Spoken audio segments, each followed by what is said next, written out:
Hello and welcome back to the NXTGEN Racing's Toyota GR86 League here as we prepare for the penultimate round of racing action.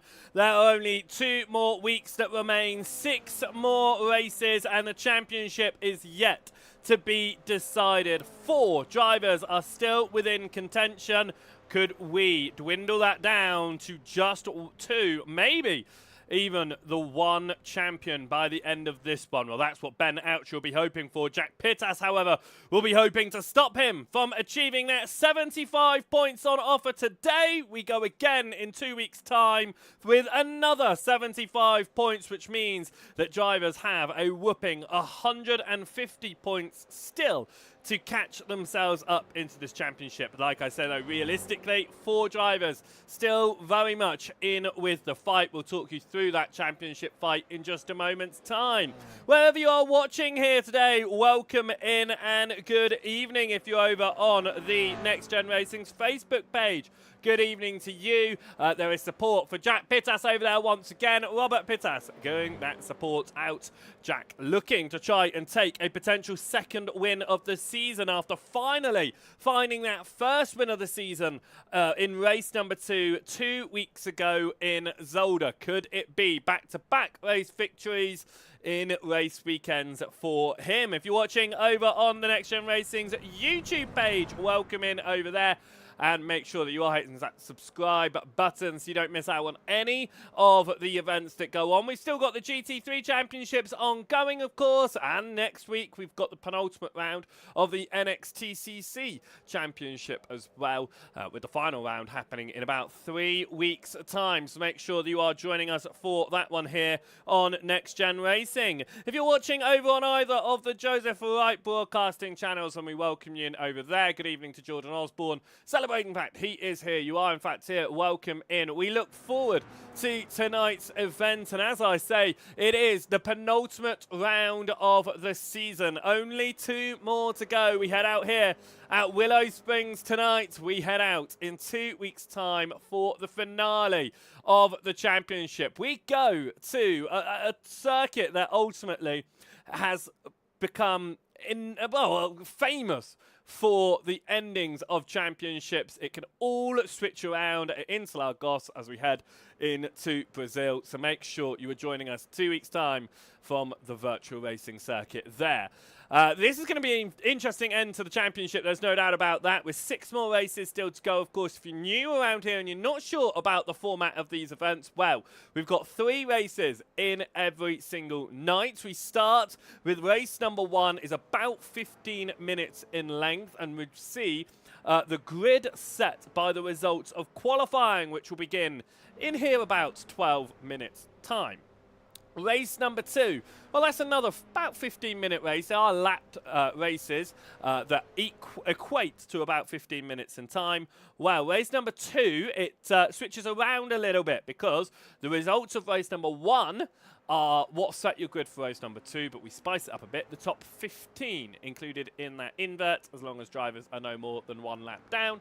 And then finally, race number 3, well, you take your results of race number 2, and this time we flip the whole grid on its head. Again, as long as drivers are no more than 1 lap down for that one, as I see someone cutting the course over there in the background. I was trying to figure out who that was. That was one of the newbie drivers out there, Thomas Potter, who just found his way across the circuit like that. A couple of new ones joining us once again tonight in Thomas Potter. He's running 3rd fastest in the session right now. You also see Aidan Coleman heading out there for the first time as well. He's running 9th fastest right now. And of our 14 drivers that have put in lap times on the board, 13 of them are within 1 second of your fastest man, Phil McDougall. Well, he's not taken a win so far this season. He's been close to it. He's had a few bad evenings, that's for sure. Could we see him on pole position now? We've had 5 weeks of racing so far, and there's been no repeat pole sitter. It's been a different driver on pole position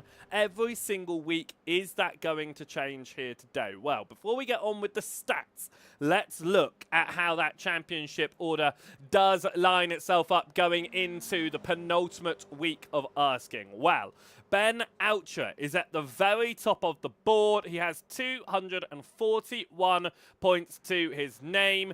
Is sitting with 19 points clear of Jack Pittas. Now remember, there's 25 points for a race win, which means if Oucher was not to score any points here, well, that would give Pittas a great opportunity. Top 15 score, there are 16 drivers here today, which means if Oucher was the first and only driver to finish outside of the points, well, if Pittas was able to win the race, he would actually take the lead of the championship out of the first race of the day. That's showing you that there are still opportunities there. And of course, with 150 points still on the board, if I do maths very, very quickly in my head, what that would mean is you'd actually jump all the way down to Nick Clibbins, who is actually mathematically still within a championship opportunity. Like I say, realistically, you are looking at Pittas. Wilson, Weir and Doble are a bit of a further stretch in this one. And with that being said, Isaac Doble is not here in this session right now. So that means that Doble, we can discount from the championship from the get-go here. Adam Wilson-Weir is here, though, and is running faster than both Pittas and Oucher in this practice session. So 201 points to his name, maybe there is something that Adam Wilson-Weir can do. He's only taken one victory so far this season, but then again, so has Jack Pittas. Ben Oucher has taken 6 wins to his name. He just hasn't been as consistent in those, in all of those races, and he's had a few poor races as of late. Then we jump down to Jamie Dory. He's got 135 points to his name. He's sitting 5th in the championship. He's really fighting to try and stay ahead of Phil McDougall, Lee Horn, William Guthrie, and Nick Clibbins behind, who have all got some good points onto the board. Max Andrews. Now remember, Max Andrews stepped in to the car for the first time. I believe it was at Hockenheimring a few weeks ago, 4 weeks ago now, but 2 rounds ago. So in 2 rounds, he's managed to find himself into the top 10. Imagine if Andrews was here all season long. Now, Max Andrews did take victory last week, remember, at Zolder, race number 3. He managed to take the victory of that big gathering of cars right towards the end of the race. Well, Max Andrews was the one that came out on top in all of that.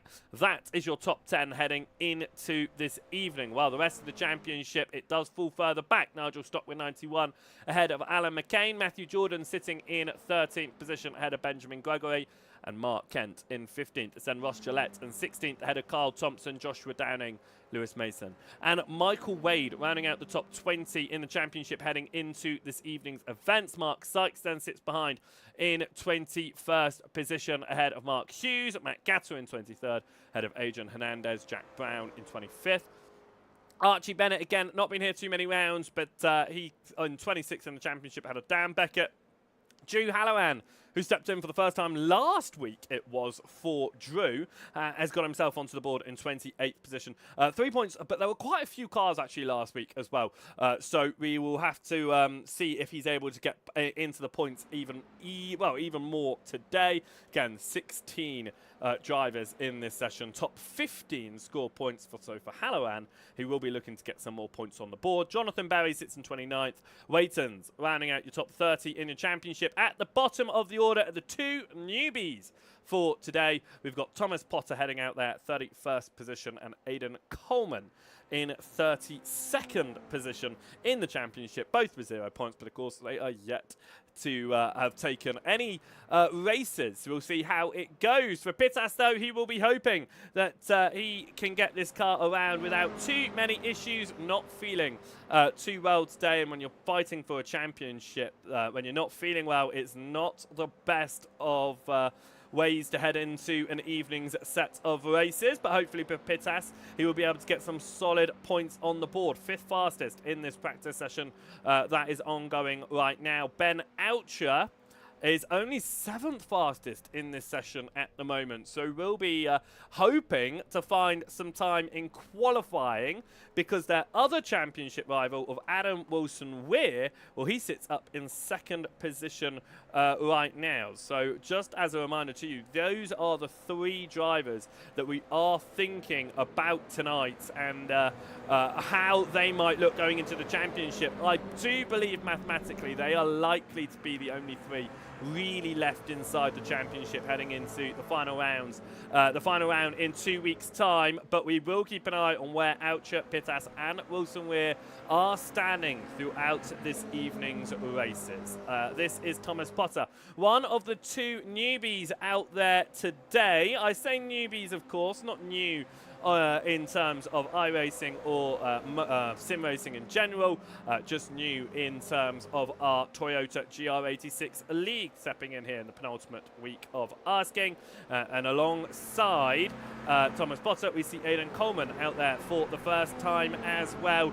They'll be looking to see what they can do against a very competitive field of drivers. Coleman currently 10th fastest in the session, with Potter being 4th fastest, beating only by 2 championship contenders, Wilson Weir and Pittas. And then Phil McDougall, who has been very quick. As I say, he's been quick. It's surprising that we've not seen McDougall on pole position or without a race spin so far this season. But he'll be hoping to do a little bit better today, because that consistency has not always been there for him. But it will be interesting to see what our drivers are able to do around the Willow Springs circuit here today. And what a circuit it is as well around this fantastic Willow Springs circuit, as we welcome you into the commentary booth here at Joseph Wright Broadcasting for the first time tonight. 3 races coming your way, as I said earlier. We've got 2 15-minute races, followed by a 25-ish minute race at the end of it. So it's 2 quick sprint races into that nice long one. And actually, that longer one is a great way to end the evening, because you've got a full invert. It means drivers at the back of the order can try to see if they can figure their way through the order, and it can create some great racing all night long. So it's going to be absolutely fantastic. And this circuit, 9 corners, extremely flowing. Into turn number 1, it's a tight left-hander, but then if you set it up right, you flow right into turn number 2 of Rabbit's Ear. You can follow along carefully, and if you place it in the correct position up towards Balcony, it's a tight, about 120-degree left-hand turn that will send you into Balcony, that long right-handed loop. And again, you then exit there with a sharp left-hander all the way down Wing's leg and up towards the sweeper. And the sweeper, the final corner, which you can just see in the small pictures there in the distance, a nice long right-hander, but very easy to push it wide on the exit of the sweeper, because it does get tighter as the corner continues. And because it gets quite tight towards the end, getting it off onto the, I'm not going to say gravel, it's not gravel, it's just the dust that surrounds this this circuit here in the desert. If you get onto that, it can really unsettle the car. We could see a couple of cars spinning out of the final turn if they get just a bit too much of that that dust on the outside, especially in qualifying when drivers are going to be pushing it super duper hard. Now then, if you're watching for the first time, like I say, good evening and welcome in. If you're watching over on any of the NXTGEN Racing's channels, make sure you're hitting that follow button, that subscribe button, show your support over there, and make sure that you don't miss out on any of the events. And that is a purple notice we all need to take notice of. At the top of the screen here, you can't quite read it, but Jack Pittas has just gone fastest in this practice session. The top 3 drivers, Pittas, McDougall and Wilson Weir, are separated by less than 1/10 of a session in this practice session. 1/10 of a second in this practice session.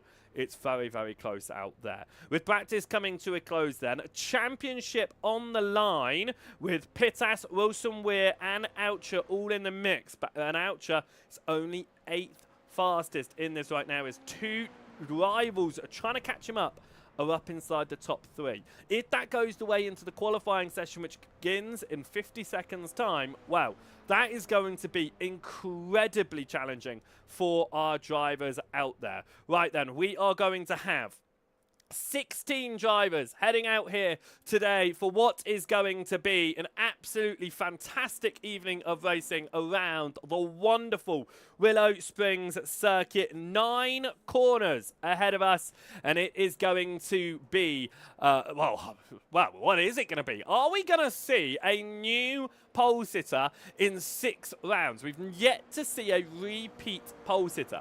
Adam Wilson-Weir took pole at Okayama. Jack Pittas took pole at Portland. Isaac Doble took pole at Mugello. Nick Clibbins at Hockenheimring. Matthew Jordan at Zolder. Are we going to see a new name there, or are we going to see Pittas, who goes even faster in this practice session, on pole position for a second time? Now, Ben Oucher, despite his 6 race wins, 4 more than any other driver in this series, he is yet to place it on pole position. You don't get points, though, in qualifying. That's not where you need to be at the front. It is the races. For Adam Wilson-Weir, he is one of 2 drivers to have converted his pole position into a race 1 victory. Isaac Doble was able to do the same.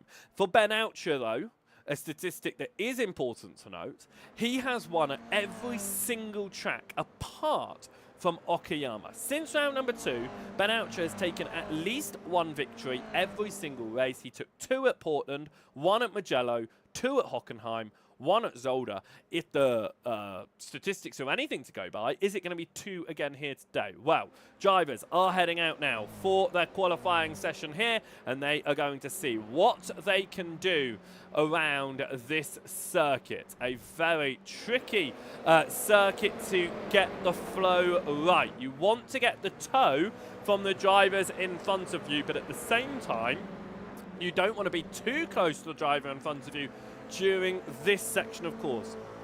Through the balcony, being too close to the driver in front of you could really put you at a disadvantage. So you're not going to want to get too close to the drivers ahead. However, along this straight here, you are going to want to find yourself behind a driver, getting the toe, getting yourself pulled along out of turn number 6 at the downhill, all the way through the sweeper even and up towards Castrol Corner of turn number 1. Having that toe is going to be extremely beneficial. We are going to ride on board here with Jack Pittas. He was the fastest in practice. He is one of our 3 championship contenders. Don't worry, we will be looking at the fights all the way through the field, but right now in qualifying, we're going to ride on board for a lap here, getting a lot of toe up towards turn number 1, and he gets to dispatch both drivers that pulled him along the front straight there into Castrol Corner. It was a bit of a tighter entrance though, so that will slow Pittas down a little bit as he now goes through the long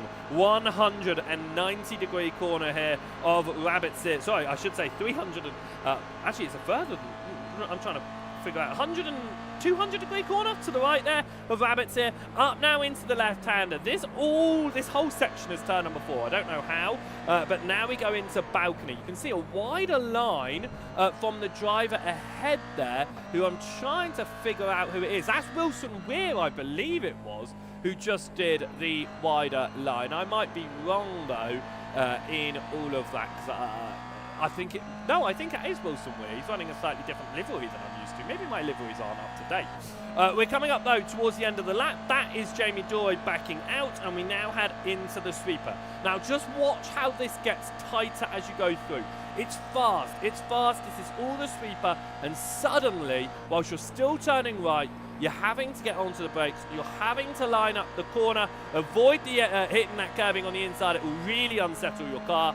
Back on the throttle as fast and as hard as you can now, up towards the timing line. And for Jack Pittas, he comes across the timing line. McDougall goes on to provisional pole. Wilson-Weir finds himself into second position, falling down though because he did back out. And yes, that is a slightly different livery than we are used to on the okay, no, it wasn't my incorrect liveries. That is just a special livery being run there by Adam Wilson-Weir. It's one that, of course, we're used to the black and red and white that Pittas is running there, but for Wilson-Weir, he is running in this lovely multicolored chrome scheme towards the front of this train of drivers. Now, Nick Clibbins is looking to potentially take a 3rd win of the season. He's taken 2 so far from Clibbins. He took victory at Hockenheimring, race number 2, and before that it was Portland,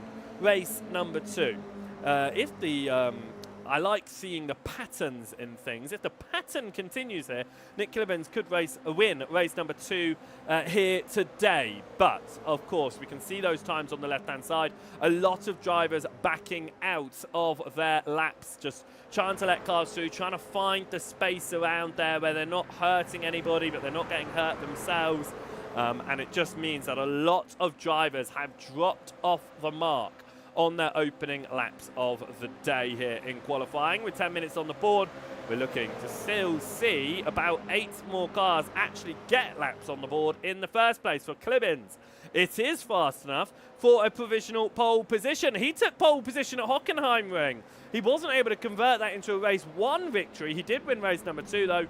Will Clibbins be our first repeat pole sitter of the season? Mark Hughes coming around the final corner in the 495 machine right now is a fastest, coming up towards the timing line to see if he can improve on his best lap of a 27.580 as he comes across the line. It is a 27.129. It is an improvement, but there are no changes in position for him, but he does go within 1 second of that provisional pole position spot at the moment. Jamie Dory is also looking at trying to find himself up the order for Dory. He's again been a driver that's been towards the front.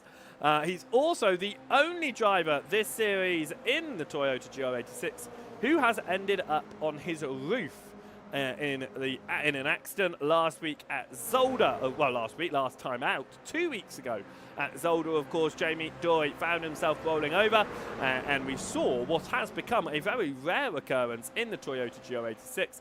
We saw the safety car out there, and of course the safety car driven by Gaza, who will be looking to hopefully stay inside the pit lane throughout the course of this evening. But we saw him out a couple of times last week, and of course being supported there by our race control and our race director of Benji. So they are sitting in the back rooms and looking over the course of this race, deciding, making sure that drivers are following all rules and deciding whether the safety car needs to be pulled out. For Ben Outra, he's just pulled out a time that he's really needed to find all evening long. He was not up towards the front of the order in the practice session, but for the full tilt driver, he does find himself second fastest here in the qualifying session.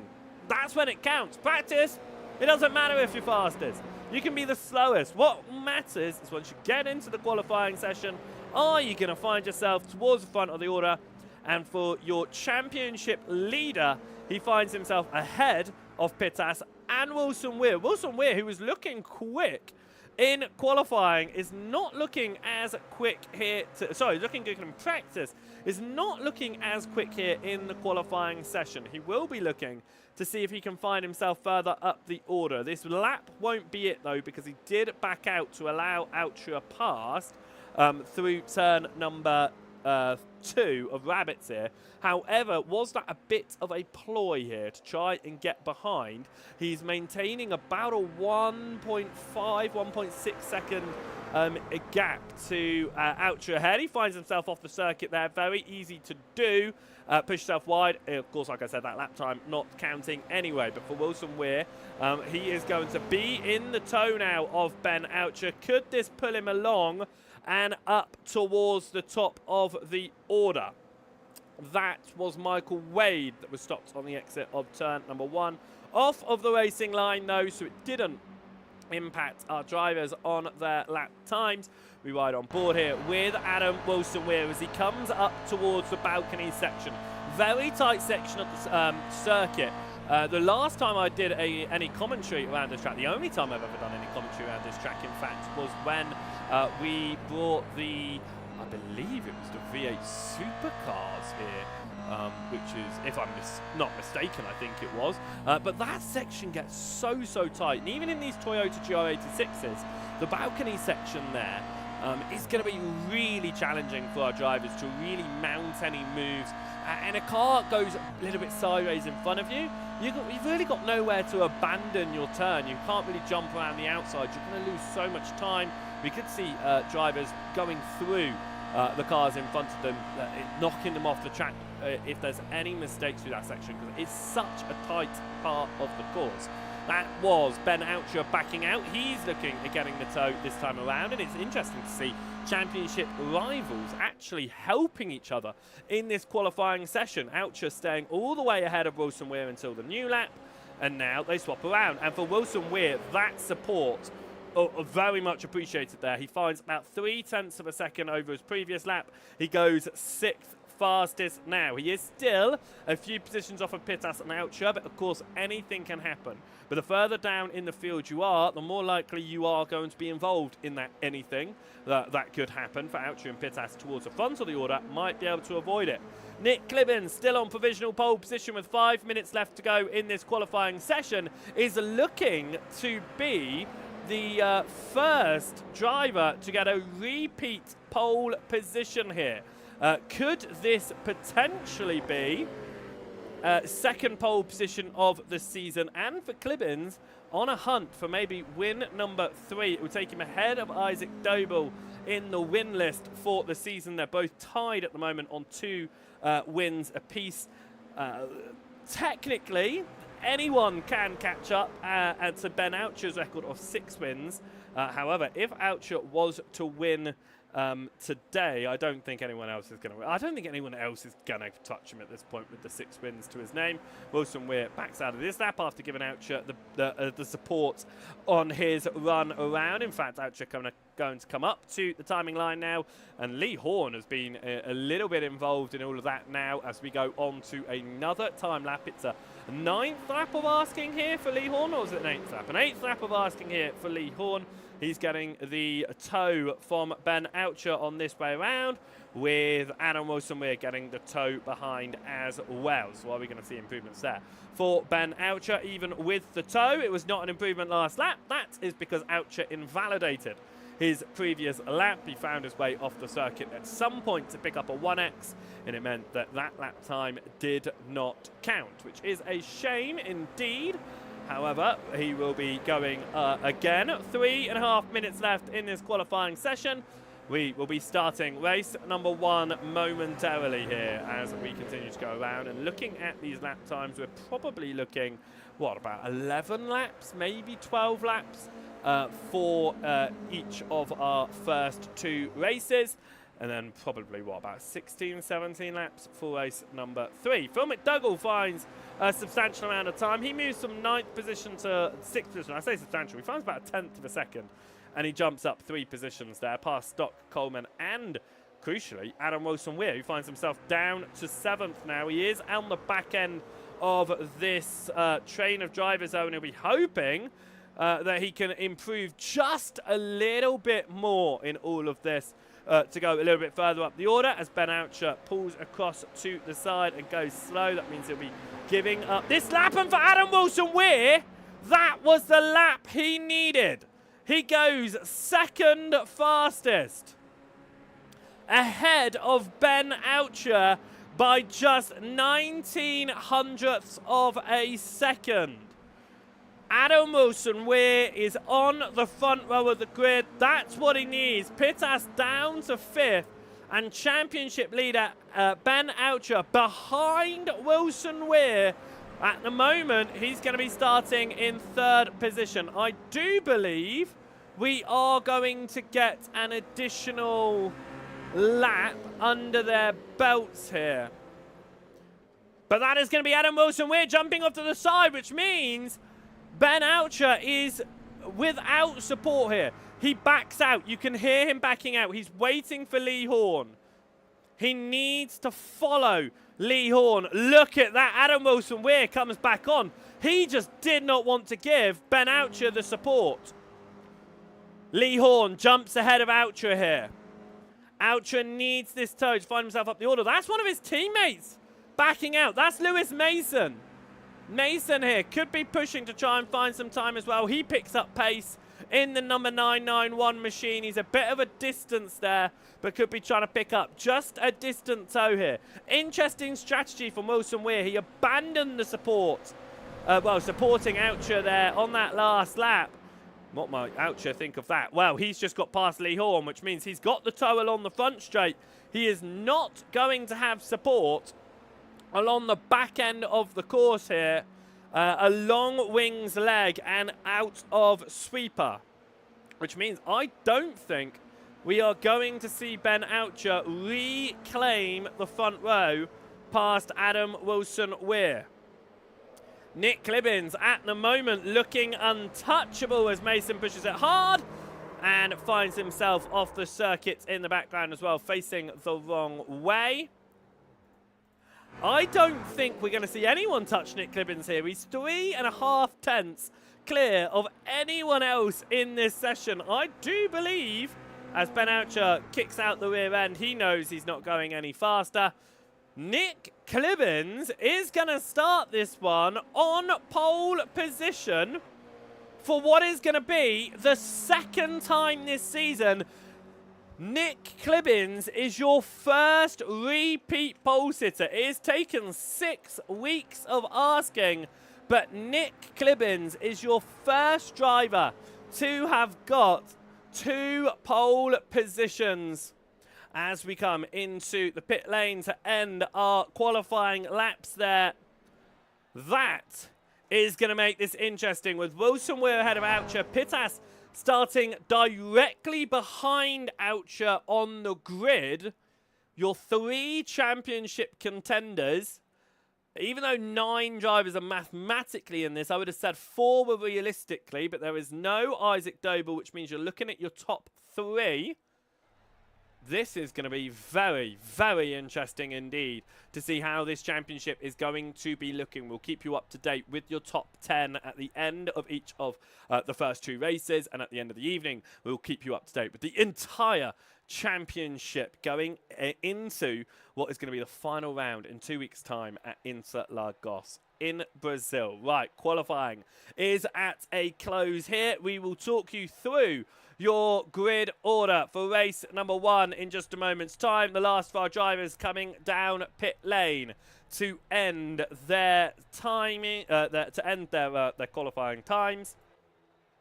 And we will see them get onto the grid for the first of 3 races today. As we always love this point on the broadcast. I always look at the timing at this point and I think, oh my word, we have already covered so much and the races haven't even begun yet. But race number 1 is about to begin in just a moment's time. For the second time this season, Nick Clibbins is going to be starting from pole position at the very front of your order. Well, who is going to be able to take race victory? Adam Wilson-Weir and Isaac Doble are only 2 drivers in the previous 5 weeks of asking that have converted that pole position into race 1 victory. Jack Pittas and Matthew Jordan have made it 2 times where the pole sitter has not won in any of the races across the evening. But Pittas did, of course, go on to take victory last week. Can he potentially take win number 2 here today? Well, let's talk you through your qualifying order around the fantastic Willow Springs circuit here for round number 6 of the NXTGEN Racing's Toyota GR86 Cup. For race number 1, Nick Clibbins is going to be starting on pole position. Adam Wilson-Weir will be alongside in 2nd place. Ben Oucher will be starting from 3rd. Lee Horn will be starting in 4th position. Just 0.02 of a second separating Oucher and Horn there. Pittas starting in 5th position ahead of Jamie Dory on the 3rd row of asking. Then it's Phil McDougall and Aidan Coleman. Nigel Stock will be starting in 9th ahead of Mark Hughes, Lewis Mason from 11th, and they are all your drivers that ended up within 1 second of the pole man, Nick Clibbins. Thomas Potter will be starting in 12th place ahead of Benjamin Gregory. Michael Wade will be starting in 14th. Kyle Thompson from 15th position, and Drew Halloran will be starting in 16th position at the back of the order. 8 rows lining up to go into this one. Remember, your top 15 score points, which means if our driver If one of our drivers does not finish this race, they will not be getting any points on the board. But crucially, it means that one driver is going to be walking away from this first race of the day without any points to their name. Now, did anyone take any bets earlier when I said that I thought we were going to get about 11 laps of asking in race number 1? Well, guess what? That is going to happen. Did I say 11? Maybe I said 13. We'll pretend I said 11. It's 11 laps of asking in the first 2 races of the day. I was thinking 11.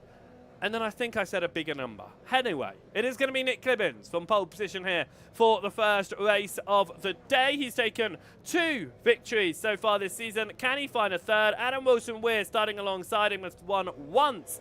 Can he find a second? Ben Oucher, starting in third, has found 6. It is going to be 11 laps on the board. And we are green and away for round number 6 as we head up towards turn number 1 as they get a fairly decent launch there. Ben Oucher gets a fantastic launch from 3rd position as we head in towards turn number 1. It is side by side for the race lead. Wilson-Weir to the inside of Clibbins. It's going to swap around though. It is side by side behind as well, but for the race lead. Nick Clibbins keeps the tighter line here. Wilson-Weir could be hung out to dry if Oucher tries to put his nose in. He can't quite do it at the moment as we head up towards the balcony section. It is going to be Clibbins in the lead. Oucher tucks his nose in to the inside. He'll be stuck on the long way round now. Lee Horn looking to get towards the inside as well. Oucher closes that door. Behind, though, it is going to be side by side with Coleman and Stock. Coleman running the long way around. Stock here. It switches across to the left-hand side. Stock's going to find himself very wide, and that is Mark Hughes getting himself involved, and out of nowhere he tried to get his way all the way around the outside. A little bit of a nudge, he finds himself off of the circuit, and Thomas Potter now goes defensive on Benjamin Gregory as we come up towards the sweeper as they're fighting out for what is 9th position here from Thomas Potter at the moment. Mason trying to get around the outside of Gregory into the final corner. It is side by side between the two, and they both find themselves very far off the circuit. Gregory comes out ahead of Mason. Mason not happy with that one. Lights flashing. We head up towards turn number 1 here. It is going to be side by side for 2nd position once more. Wilson-Weir, though, moves into the lead. It's a big slide for Nick Clibbins. He keeps it together, but now he's under attack from Jack Pittas. Pittas looking to find his way up with his fellow championship contenders, and Ben Oucher in all of that has found himself into the race lead. Clibbins finds himself off the track. He does a massive hop, but he gets back on. He's down in 6th position as Lee Horn looks to the inside of Phil McDougall. McDougall looking to defend it as we swing through the right-hander of balcony here. Jamie Dory getting over the rear end of Clibbins just behind as well. But as it stands, they remain single file coming out of balcony. I don't expect it to stay that way for very long. Another little bit of a kick up of the dust there from Clibbins as we exit balcony and up through Wings leg now and in towards the sweeper. A little bit of breathing space for Ben Oucher at the front. He's found 0.4 of a second. Are we going to see Pittas and Wilson-Weir fight it out for second, or are we going to see them working together a little bit to try and catch up to their championship contender at the front end of the field? And this is how it's going to impact the championship right now as we continue to run around. We'll keep an eye out on the top 3 as they go for championship positions. Lewis Mason looks towards the inside of Gregory. Remember, they came together on the opening lap of asking. They keep themselves apart, though, this time. But I'm sure that Mason is going to invite himself in whenever an opportunity opens. There was a door for a moment. There was not enough of a braking zone for Lewis Mason to sneak his way up the inside into Rabbit's ear and try to make the move up to 12th position. It means he has to wait in 13th for the time being, up towards the front of the order here, and it is single file as you go. Ben Oucher leading the way ahead of Adam Wilson-Weir. Pittas pulling McDougall along. The 3 championship leaders Yes, they found themselves to the very front of the order here, but they've not found themselves into a gap. Lots of cars finding themselves off the circuit, out of balcony and in towards turn number 5. There was a little bit of dust being kicked up from Oucher. Clibbins found himself very far off the circuit, and now Jamie Dory is fighting with Nigel Stock. It is Dory on the outside, Stock on the inside. Who is going to come out on top here? Stock tries to get himself better onto a racing line through Sweeper and into the final turn. Dory backs out of it. Could he find a little bit more pace out of the corner here, though? Because it will be a bit of a disadvantage the way of Stock with having to do that tighter line. But for now, we jump back towards the lead because it is 3 wide for just a moment. Up towards turn number 1, and Adam Wilson-Weir gets the inside of Oucher. This is the fight for not only the race lead, but it is your championship fight. McDougall keeping it all the way around the outside, trying to get past Jack Pittas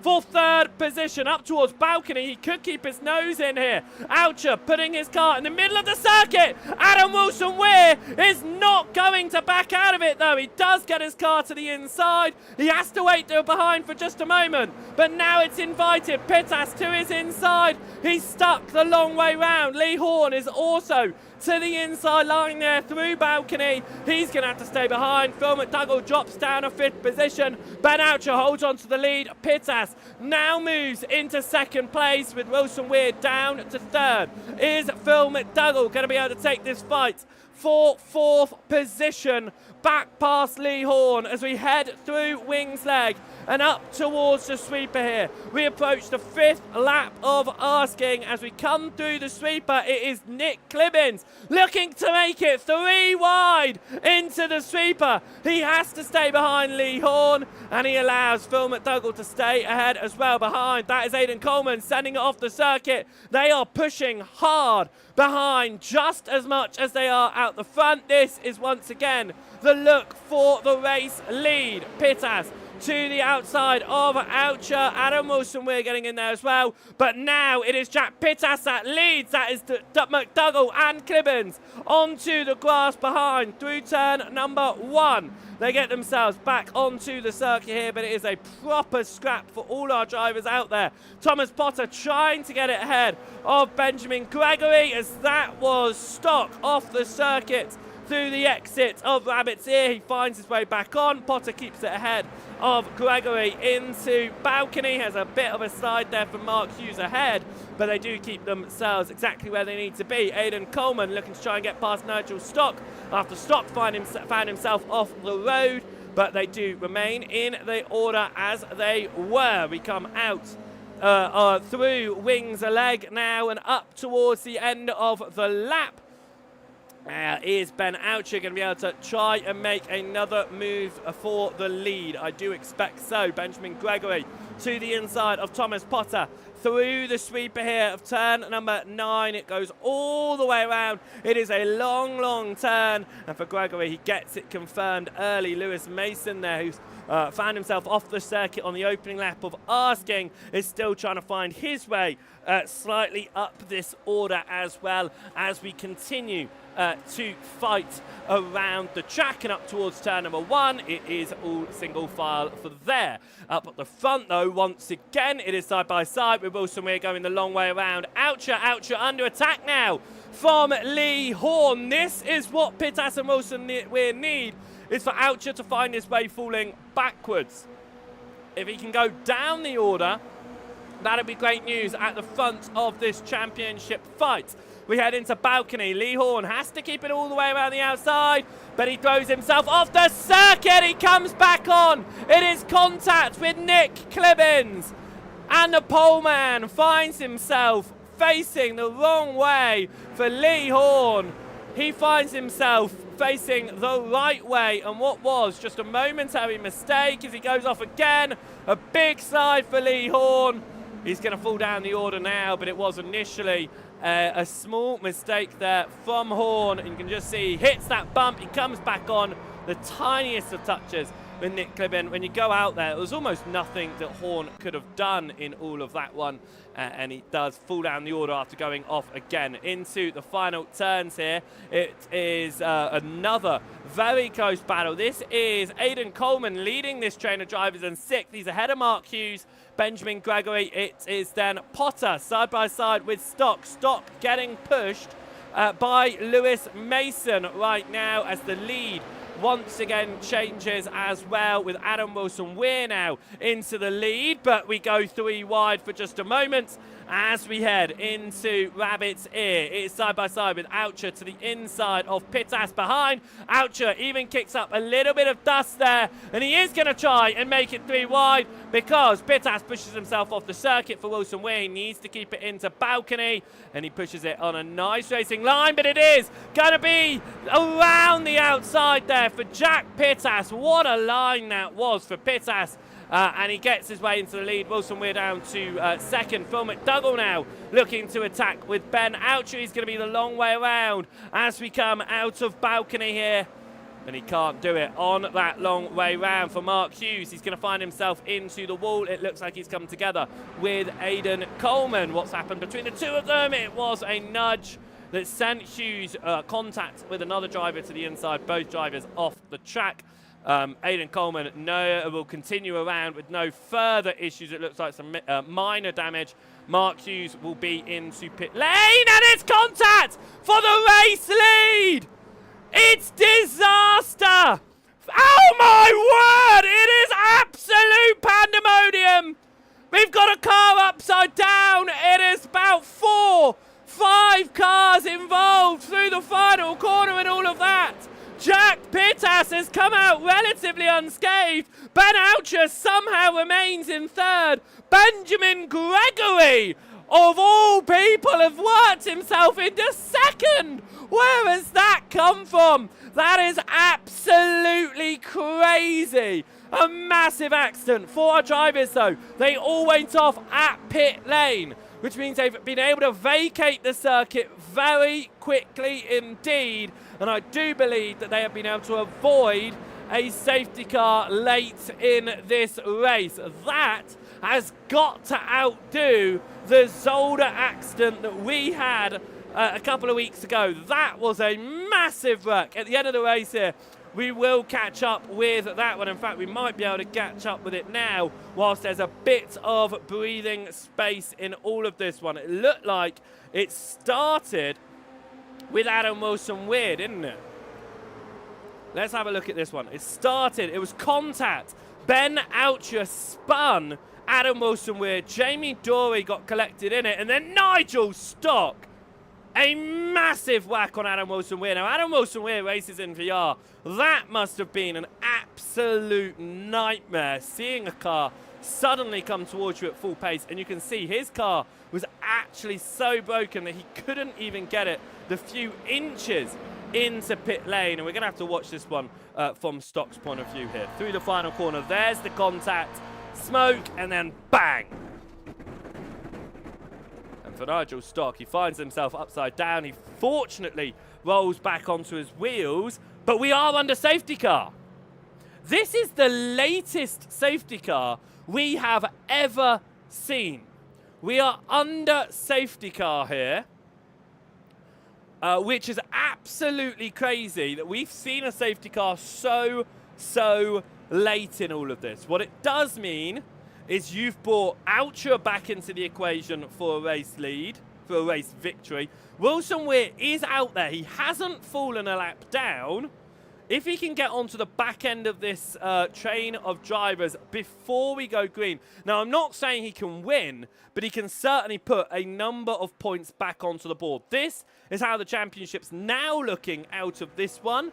Ben Oucher 12 points ahead of Jack Pittas out of this one, but Adam Wilson-Weir falling.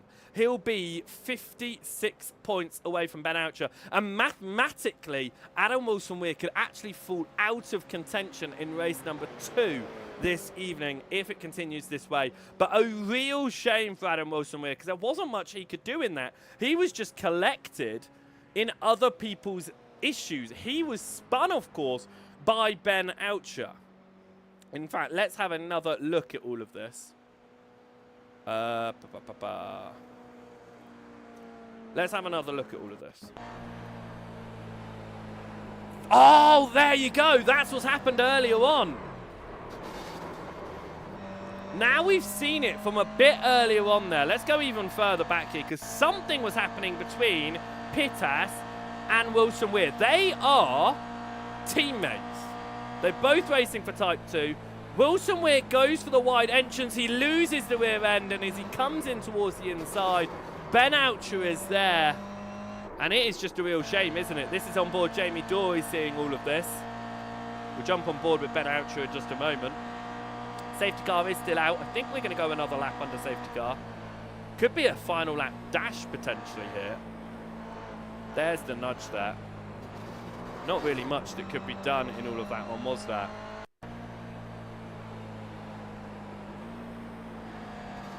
There's the nudge.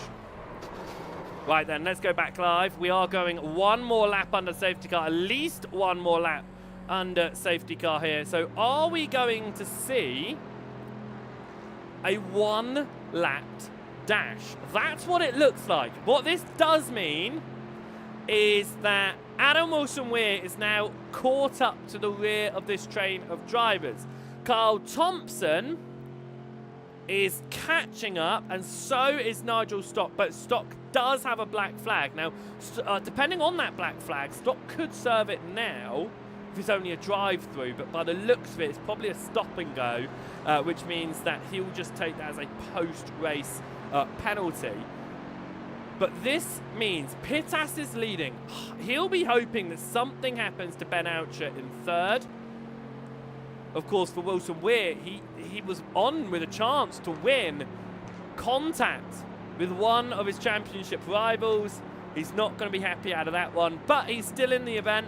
He still knows, get the points on the board. There's always the possibility. We know that Oucher can have some good races, but he's also had some bad races as well. So we'll have to wait and see how this all goes. It looks like we are going to go for a final one-lapped dash. For Jack Pittas, that does mean that he is going to be leading the field of drivers away on this one. He's going to have to decide when is the right time to go. Are we going to see the safety car pull into the pit lane here? Yes. Away pulls the safety car, which means that Jack Pittas is now in control of the field of drivers as we go on to the final lap of asking. It's the latest safety car we have seen this season.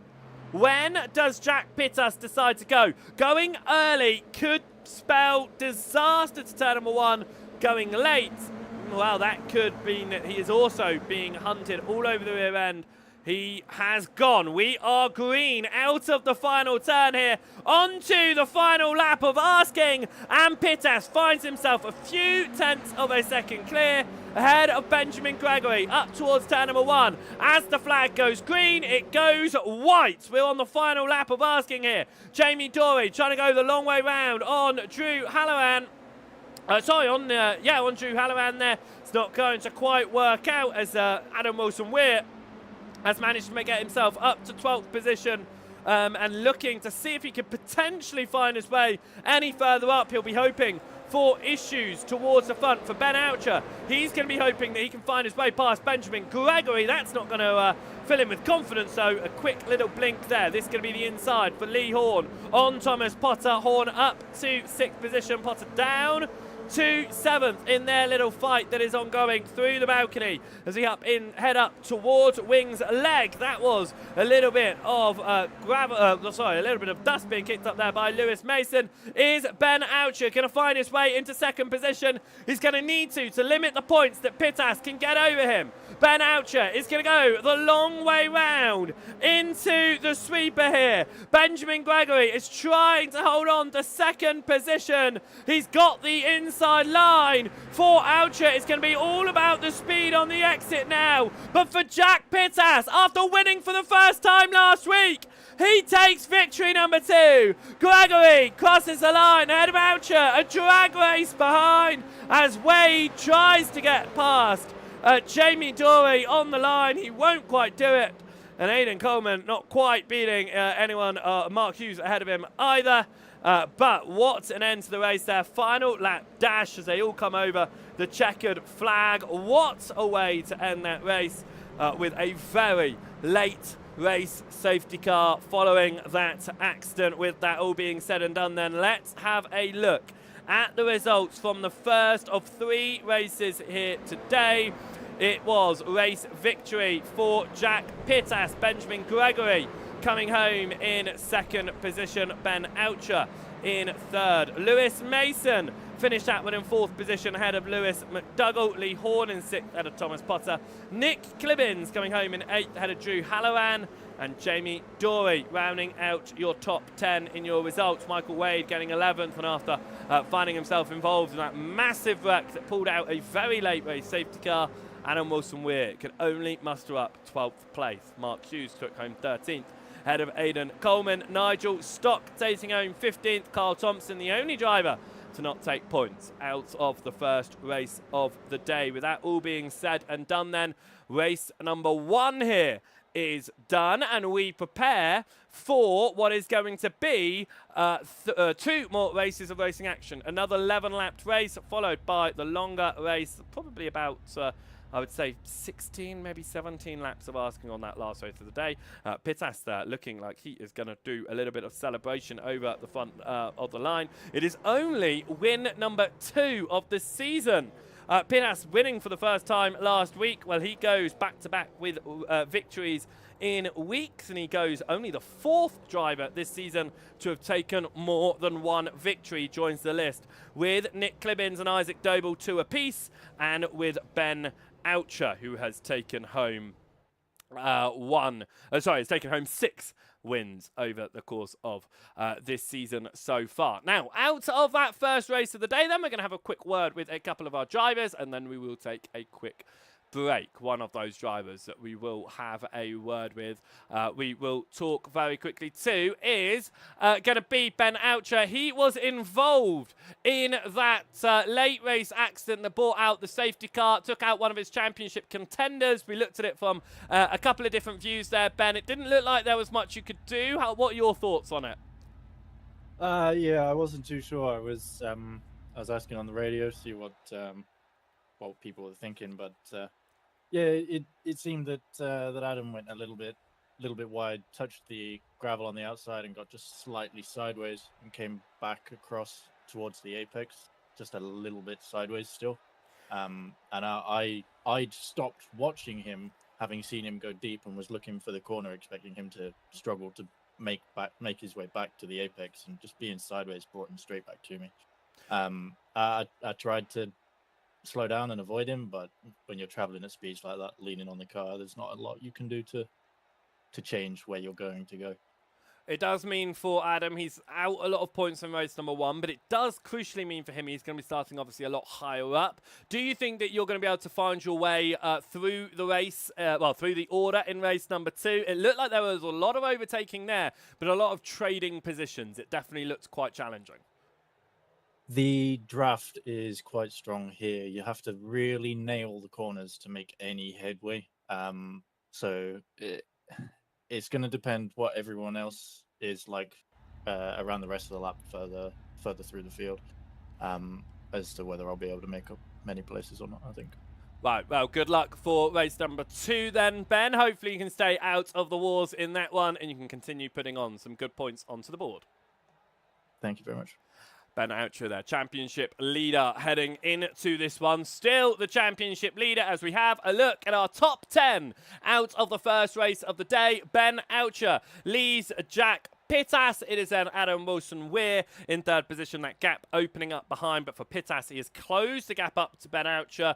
Now just 12 points separating them. Isaac Doble is being caught by those behind, not here today, which means that Dory is finding his way up the order closer towards him. Crucially for Dory as well, he has extended the points ever so slightly. He has lost the points ever so slightly to Phil McDougall, which is crucial for McDougall. Lee Horn also trying to pull his way up towards Dory there as well. Nick Kilbin's in 8th position right now. William Guthrie rounds out 9th, and Max Andrews still holding on to a top 10 in that one. Right then, we are going to take a quick break here at Next Gen Racing and Joseph Wright Broadcasting. We'll be back for race number 2 in about 5 minutes time, so make sure you're not going anywhere. You have restocked your popcorn because it is going to be another absolute thriller of a race. We'll be back in about 5 minutes time.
Hello and welcome back here to the Next Gen Racing's broadcast of the Toyota GR86 League. We are here for the 6th round of asking, and we prepare to go racing for the second race of the day. An absolutely fantastic race number 1. It was constant action up and down the field. A massive wreck at a turn number 1, which brought out our first ever late race safety car. Now, not only in the Toyota GR86s, but in most of the next gen events that I've seen, the safety car has never come out so late that it has caused us to have a 1-lap dash on the very last lap of asking. Well, we have another 11 minutes lined up in front of us, and if the track wasn't hot enough before, it is going to get even hotter, not just in the on-track action, but in temperature as well. It was absolutely cooking, 40 degrees Celsius for race number 1 of track temperature.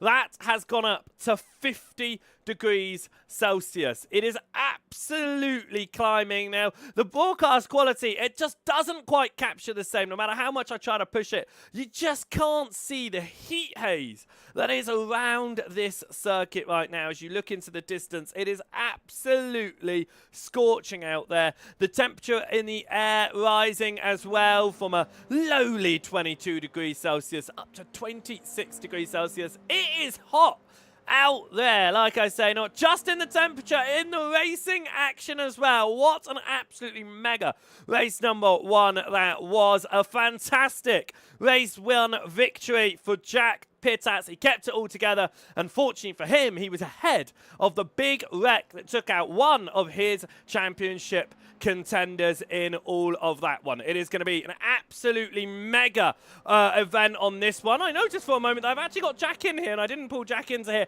But now that I've got you actually here, Jack, that race number 1, it was race victory for you. I know that you're not feeling the greatest, but actually, you put on a fantastic show. You avoid the wreck, and it was race victory. Hello. To be honest, yeah, completely unexpected. I've literally just rocked up this evening with no practice and, like, drove to win a race. Obviously, always happy with that.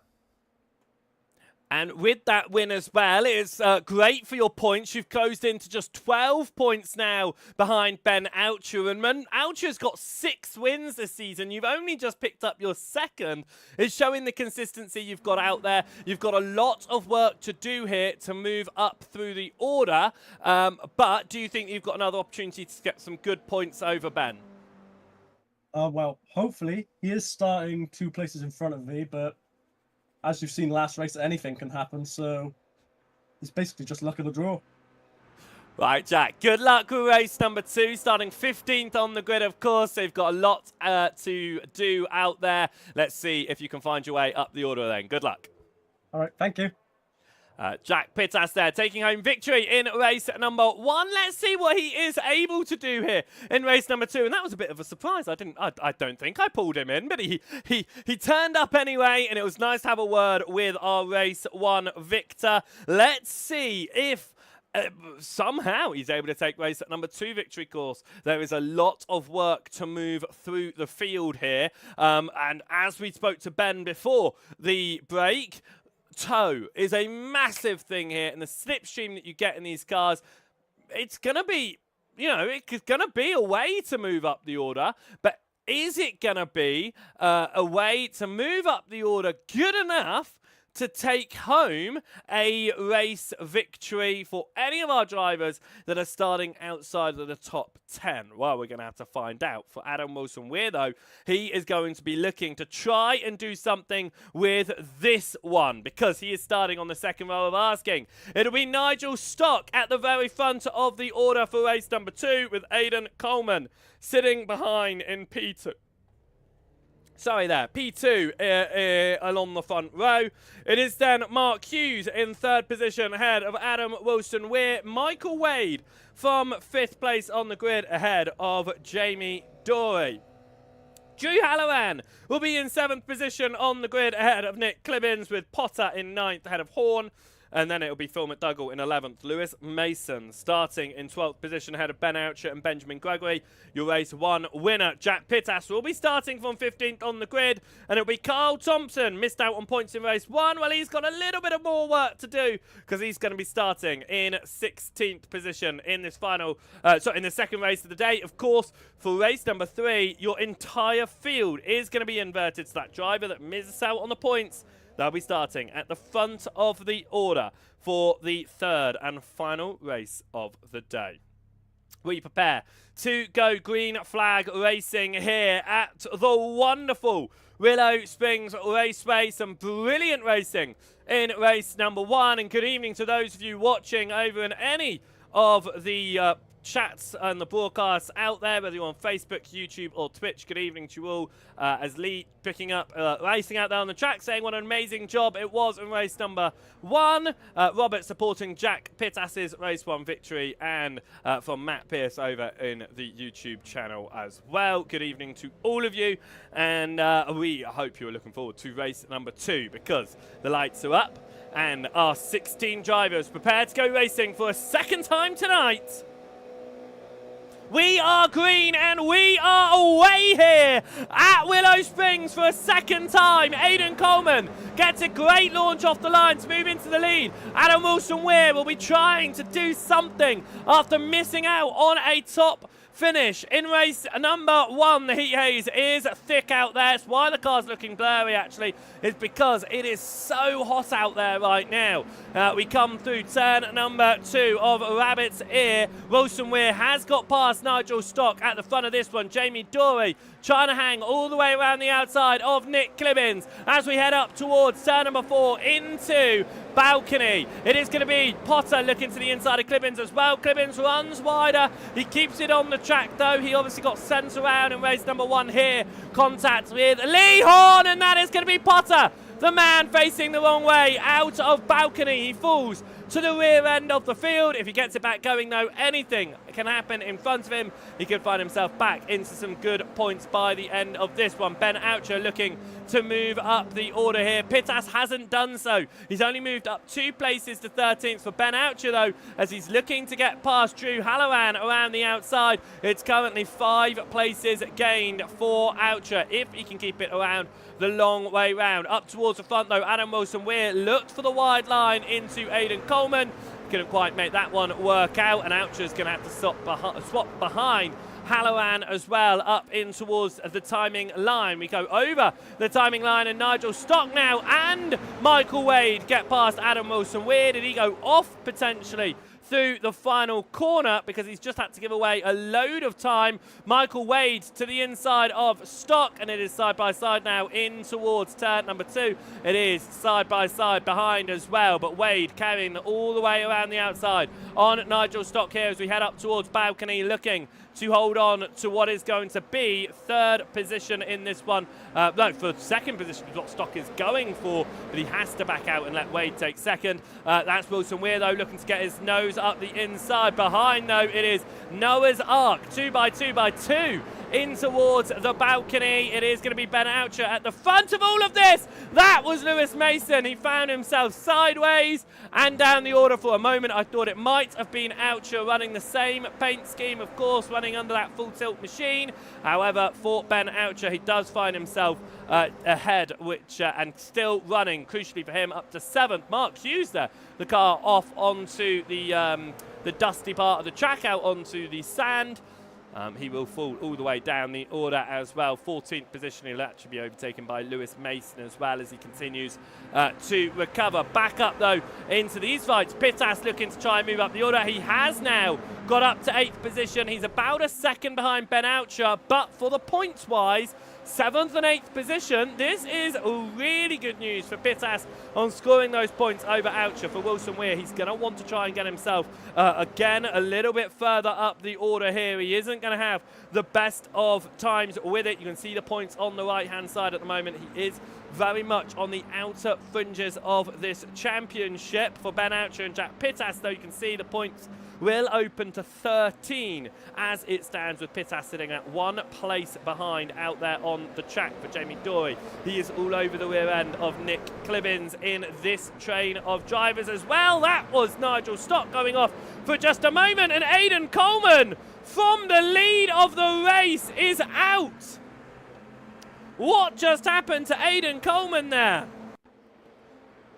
A mistake all on his own. He sends it too hard into balcony, and a massive wreck for Aidan Coleman. You can see he tries to get the car going, but the front end of the car absolutely broken. He wasn't going to be able to get that moving anywhere. Crucially now, that means Adam Wilson-Weir is fighting Michael Wade, not for second, but for the race lead here. He goes for the very wide line through the final turn. Once again, that was the line that he chose to do when he had contact with Oucher through the right-hander. Right now, though, it is going to be Michael Wade still ahead of Wilson-Weir, but Wilson-Weir has the opportunity up towards turn number 1. He's going to look for the lead for Adam Wilson-Weir. This is 25 points. He will be really wanting to take out of this one. He makes that move up the inside of Michael Wade. He moves into the lead for Wade. He is over the rear end. Will be trying to find his way back through to the lead if possible.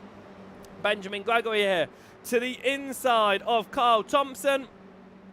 Thompson unable to hold it on the long way round on that way, and that means that Gregory will be in 11th position for the time being, with Thompson down to 12th. Coleman down pit lane with those damages. We saw Potter, of course, go around on the opening lap of Asking. He is now only about 2.5 seconds off of Hughes and Mason, who have had issues themselves this race. So he still does have opportunities. He'll be taking a point out of this, but he could take even more. Drew Halloran finds himself off of the circuit there. Oh, I've clicked the wrong thing there. This is what happened to Drew Halloran.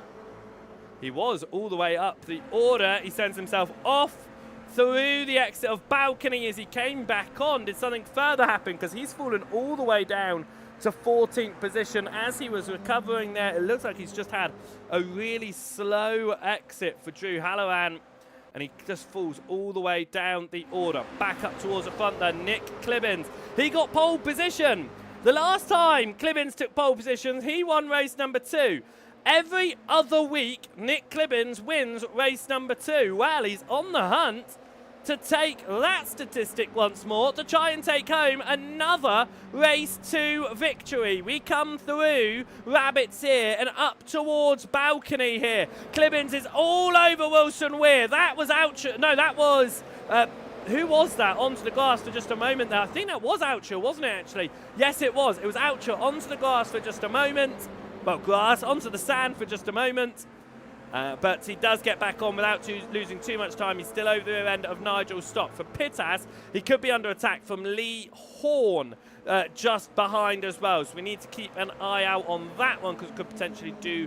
well, have something going on. Thompson and Gregory have swapped around position, with Thompson overtaking Benjamin Gregory there, 4th, 10th and 11th. We go back up towards the race lead here, because Clibbins is all over the rear end of Adam Wilson-Weir as we come into the final turn. It is going to be toe for Nick Clibbins. Michael Wade wants to get himself involved. He clips that inside curb, gets onto the sand on the outside, but all clear. He carries enough of the speed out. That is Ben Oucher looking to try and make the move just behind, past Nigel Stock, as Jamie Dory looks to try and move onto a podium position as well. Dory keeps the inside of Wade, and he does make the move up the order for Wade. He does just keep ahead of Oucher, but Oucher has now made it past Stock. Of course, this is all going to have an effect on the championship standings. There they are on the right-hand side at the moment, with Oucher reopening his gap to Pittas behind. Wilson-Weir trying to do something in race number 2 after losing out in race number 1. He keeps Clibbins at bay for the time being, and that is going to be Jack Pittas now looking to try and get more points to his name. He's side by side with Stock. There's a little bit of a nudge there. There's just enough room for Pittas to keep his car in, but he has to stay behind in 7th for the time being, trying to set up now for the exit of balcony and in towards Wings leg. This toe Is he going to be able to go towards the inside line? Is Stock going to go defensive? Stock doesn't go defensive. Pittas gets the inside line as we go in towards the sweeper. Lee Horn behind. We're not used to seeing him in such a chromed car. We see a lot of chrome on his car, but not as much as we do today. But he makes his way past Nigel Stock as well for Pittas. He gets back onto the rear end of Ben Oucher, and he can see that 5-car fight for the lead. Pittas, could he be the first driver to win race number 1 and race number 2? Well, he's got a little bit of work to do, but it's not out of the question, as we have now got 5 laps left to go in this one as we come in towards turn number 1. It is side by side between Oucher and Wade. Oucher tried to get to the inside of turn number 1. It set him on the wider line through turn 2. He has to stay behind for the time being in this fight that is ongoing. That is Jamie Dory off the circuit. Could that invite Michael Wade in as we head up towards balcony? It's going to be the long way round for Wade. It's going to invite Oucher to go side by side. There's contact and through goes Jack Pittas. He wasted no time in that. Ben Oucher, a little bit of a touch with Michael Wade. The two of them go wide through balcony and the door opened for Jack Pittas, and he just made what has got to be one of the moves of the race. Look at this. There's the touch. The door opens it. Pittas wasted no time at all to take full advantage of that.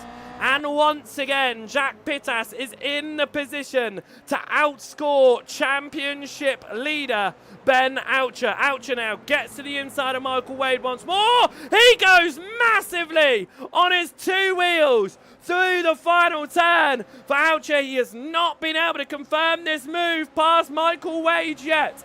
We get up towards the final turn. It is going to be, for a moment, Nigel Stock getting involved. Oucher has to try and carry it all the way around the outside. It will turn the inside, though. 2 rabbits here, and he gets into 5th position. Nigel Stock, Lee Horn, though, could try and take this fight towards Michael Wade at the front. In all of that happening, Nick Clibbins got past Adam Wilson-Weir into turn number 1. Let's look at how that one occurred. It was all the way around the outside for Clibbins. He was able to keep the car there, perfectly placed, that when it switched across again for Rabbits here, he was straight to the inside. But this is how the fight returns to be as we go to live pictures. It's Wilson-Weir onto the sand, and here comes Jamie Dory to get involved in this fight. Nick Clibbins wanting to take victory that he lost out on in race number 1. He fell down the order early. It was contact that then sent him around through balcony. He leads the way once more, though. Jamie Dory up to 2nd for Adam Wilson-Weir. He needs all the points because now he is only the position ahead of Pittas, 2 ahead of Oucher. He's not going to be getting the points that will keep him inside this championship fight going into the finale at Interlagos in 2 weeks' time. We come across the timing line, and Jamie Dory is now looking for what could be his first win of the season. 3 laps to go as we go on to lap 9 of 11 here. It is single file once more towards the front for Mark Hughes, though. He is looking to try and get past Benjamin Gregory. Gregory pushes it wide through turn number 1. Hughes gets that inside line, and we'll confirm it before we get into Rabbit's Ear. Mark Hughes finds his way into the top 10. Aidan Coleman, he is back out onto the track after finding himself into the barriers from the race lead. But what it does mean, Aidan Coleman will be starting the 3rd and final race of the day in pole position. So if he can keep himself all the way at the front, that would be good news for him. Behind, Ben Oucher and Jack Pittas are taking the fight to each other. As Drew Halloran picks up a penalty here, it could put Aidan Coleman into the points in the 2nd race of the day. But Ben Oucher now looks to the inside of Pittas. It is going to be side by side between the championship rivals as we come into the final turn. Lee Horn back there looking to think of where he could potentially place his car in all of this. But for Ben Oucher, he finds himself up into 4th position. He's up 9 places in this race. Not as good as Jack Pittas, who is up 10. as it's going to be Lee Horn, though, attacking Pittas now up towards turn number 1, so Pittas could be losing even more points out in this one. To the race lead, Dory and Clibbins are side by side. Clibbins holds on to it for the time being. Horn on the outside of Jack Pittas as we come through. Rabbits here as they try to make any position they can from Lee Horn. For Pittas is trying to hold on to any position he can for the points over his rival Ben Oucher. Wilson Weir down to third, still looking to try and get himself back into the lead and keep himself in the championship fight out of this evening's set of races. Lee Horn cannot keep ahead of Pittas as Pittas goes ultra defensive through balcony, and it keeps the number 28 machine ahead of the 36 machine as they come out of balcony and along to Wings leg here. Back out onto the lead. We're about to pick up the white flag. Could Jamie Dory potentially find his way through into the race lead here? Clibbins looking for win number 3 of the season. Jamie Dory looking for win 1. Adam Wilson-Weir looking for win 2. Crucially for him, looking for all the points that he can possibly muster. He's going to throw himself off at the final turn, though, and he could be under attack. He is under attack from Ben Oucher, who's looking to maximise his points in the second race here for the championship fight. We come up towards turn number 1. The fight going on behind, though, for 11th is still continuing. Lewis Mason ahead of Benjamin Gregory. Is Gregory going to look to the inside of the final turn? Yes! There's going to be a little bit of a nudge between the two of them there, and another little bit of a nudge. Mason is going to go as defensive as he possibly can. So is Nick Clibbins, because Dory tries to get it alongside. As we go into balcony, Ben Oucher is right behind there in third. There's a little bit of a nudge. Dory slides. Oucher looks to poke his nose in. Dory goes sideways. This can invite Wilson Weir in. Nick Clibbins should be in the clear to take win number 3 here around Willow Springs. Lights flashing as we come up towards Wings leg. More lights flashing there from from Jack Pittas. He wants to get past his teammate.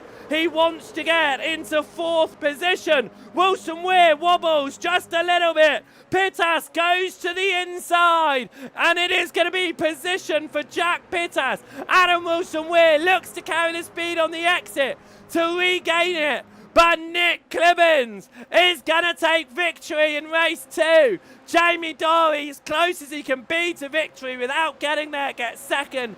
Ben Oucher holds on to 3rd position. Off the circuit there was Benjamin Gregory as he drove really hard to try and move up the position past Lewis Mason. He'll have to stay behind in 12th place, but what a result at the end of that one, and a 3rd win of the season going the way of Nick Clibbins. With that being said, then let's talk through your race results here at the end of the second of 3 races today. Well, it was race victory for Nick Clibbins. Jamie Dory coming home in 2nd position. Ben Oucher taking home 3rd. Bearing in mind he started what was 13th on the grid. A great result. Jack Pittas started 15th. He came home 4th. A great result for him as well. Adam Wilson-Weir finishing 5th in the end, ahead of Lee Horn. Nigel Sockin 7th, ahead of Michael Wade. Phil McDougall coming home in 9th, and Mark Hughes rounding out your top 10. It was Lewis Mason, then ahead of Benjamin Gregory. Carl Thompson in 13th, ahead of Thomas Potter. Drew Halloran in 15th. Aidan Coleman, after crashing out the lead, had to get his car repaired. Well, he will be starting the final race of the day at the very front of the order. What a result that was here then at Willow Springs for the second race of the day. And talking through all of that, we will have a quick word with our race winner out of that one. Nick, you have taken what is 2 pole positions so far this season. You have now taken 3 race victories. It didn't look too easy though. Race number 1 didn't go your way. It certainly did in race number 2. Yeah, it was it was definitely a hard one, that one. obviously a bit of defensive driving initially, and then just trying to get to the front without trying to hinder anyone, like trying to bring too many people to the grid. But yeah, that's definitely a hard one. Well earned, I think. It certainly was. 8th on the grid up towards race victory. Of course, it was not race number 1 that you would have hoped for. You were falling down the order and then you were clipped by Horn as he was going off the track and you found yourself falling even further. We do, of course, say the curse of the thumbnail. It looked like that went your way, but not in race number 2. A great result for you. It does mean, though, for the final race of the day, you'll be 16th on the grid. You've proved you can make your way through the order. Oucher and Pittas have proved you can make your way through the order from the back. Do you think you have another opportunity for a good result in race 3? I'll certainly try. It is difficult. Obviously, it's a very drafty track, so if everyone works together, who knows what could happen. But yeah, I'll certainly give it my go. Well, for race number 3 of the day then, Nick, from 16th on the grid, we wish you the best of luck, but congratulations on win number 3 of the season. Thank you very much.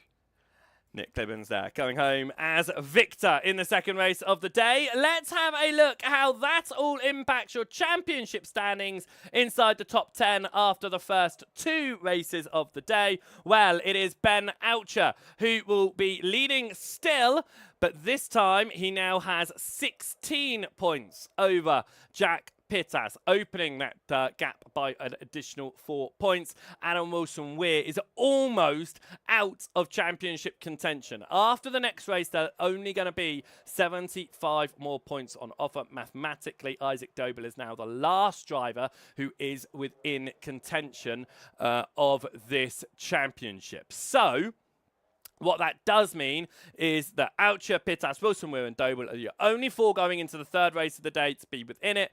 Dobel will fall out in the third race of the day to make it only your top 3. But will Adam Wilson-Weir be able to put enough points on the board over Oucher, over Pittas to keep himself mathematically in contention going into Interlagos in 2 weeks' time? Well, behind, Dore now has increased that gap once more to Horn. Clibbins jumps up to 7th position ahead of Phil McDougall as well, but the 3 of them separated by just 3 points.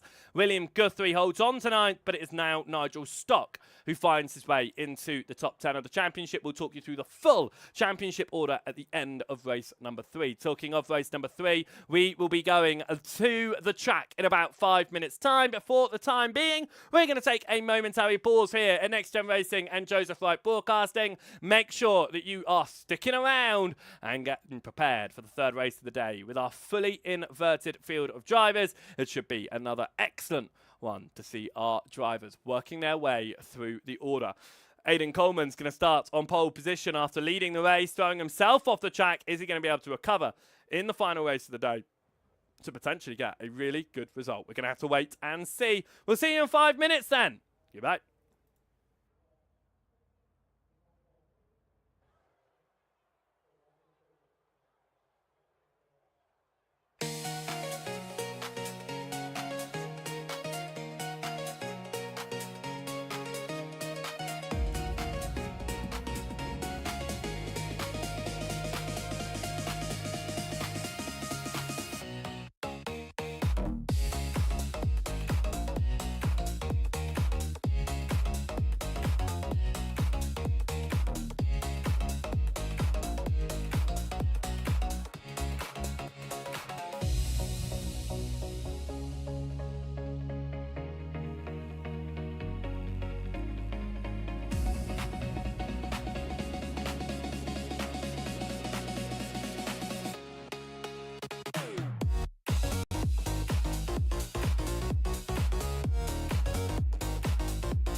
Hello and welcome back to the final race of the day here in the Next Gen Racing's Toyota GR86 League. The championship could be down to just 2 drivers at the end of this one. There were 9 that were mathematically in it heading into this evening's set of races. It is down to just 4 right now. It will be down to 3 at the end of this third and final race of the day. But if Adam Wilson-Weir cannot find the points to help himself out here, he could find himself out of championship contention going into Interlagos in 2 weeks' time. And that will be the final round of the season, of course. May 26th. Make sure you're hitting that follow button, that subscribe button, no matter where you are watching, so that you do not miss out on the series finale in 2 weeks' time. And of course, you can catch up on the Next Gen Racing with the other events that are going on. We've got the GT3 League, we've got the NXTCC as well, and over on Joseph Wright Broadcasting, we have got a whole flurry of events coming up this weekend as well. So make sure you are hitting the follow buttons over on all of those different pages. Here, though, in the final race of the day, who is going to find their way onto the top of the order? Well, it has been an absolutely fantastic evening of racing so far as we welcome you to the commentary booth once again here tonight. I mean,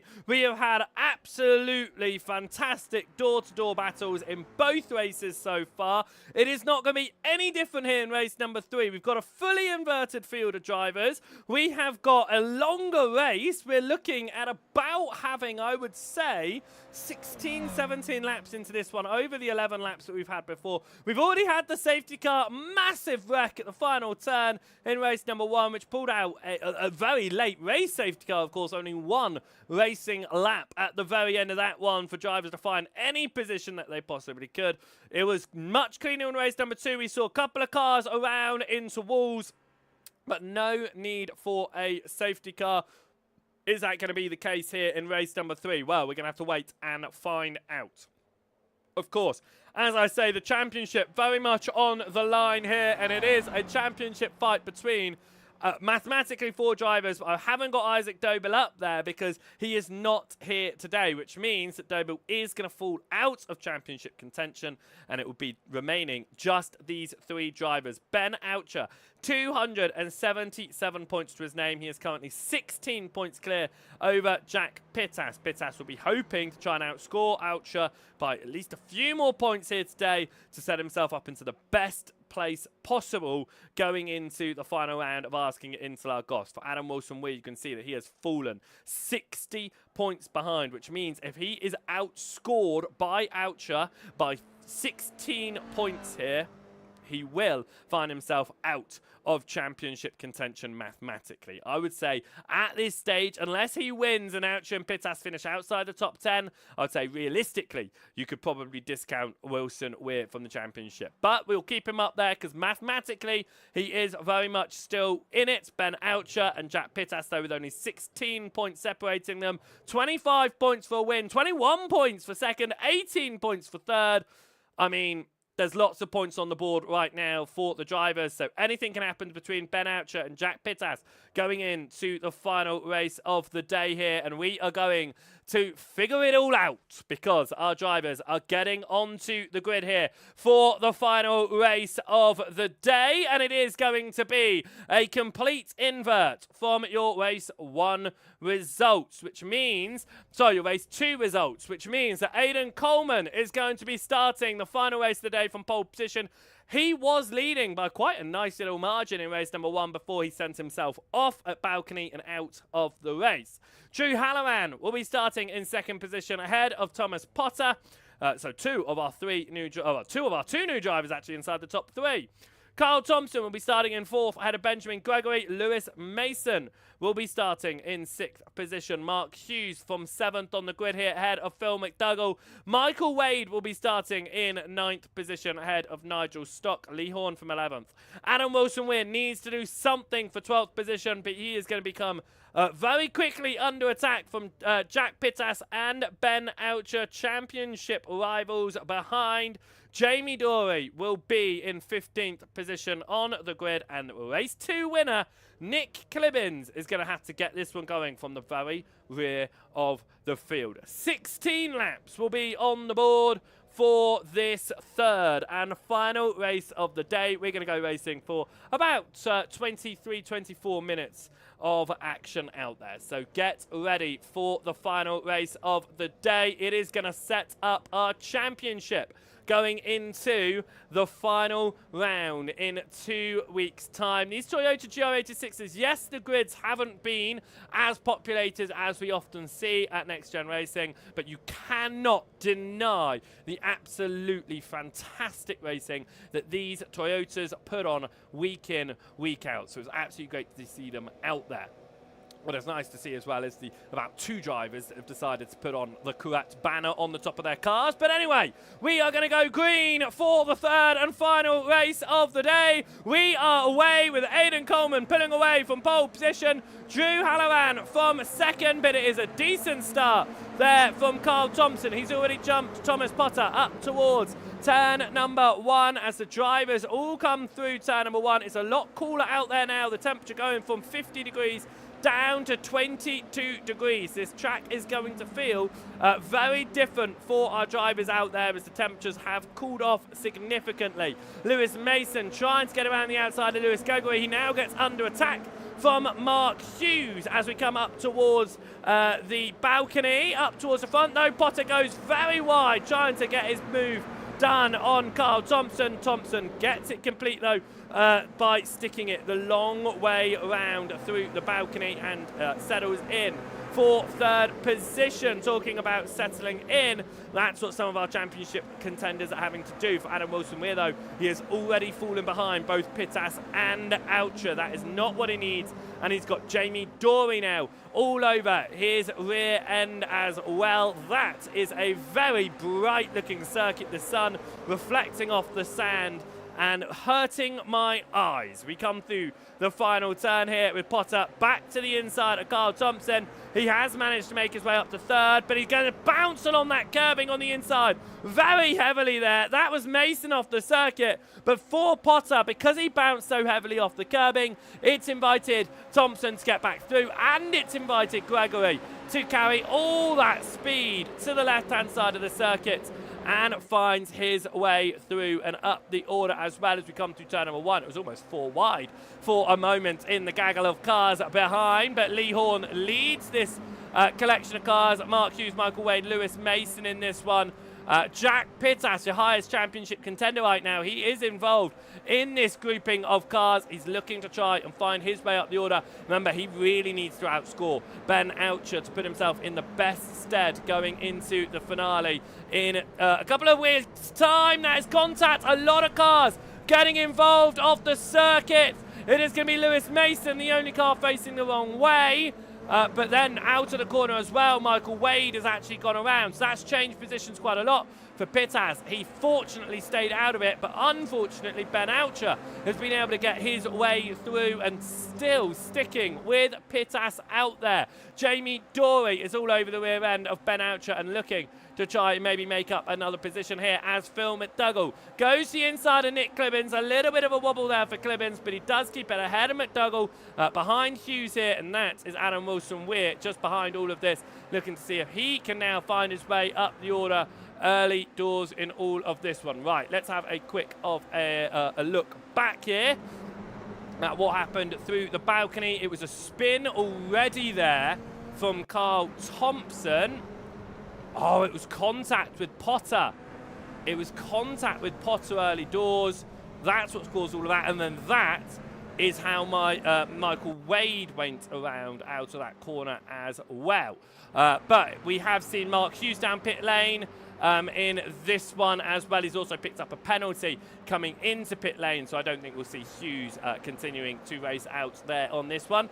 Lee Horn then trying to get up past Thomas Potter, with Potter falling about 2 seconds off of your leading 3. Aiden Coleman was leading race number 2. He threw himself off at balcony. He's learned from that mistake, though. He'll be trying to keep it on the track this time in all of that. Drew Halloran loses out to Benjamin Gregory, who makes his overtake through for second position.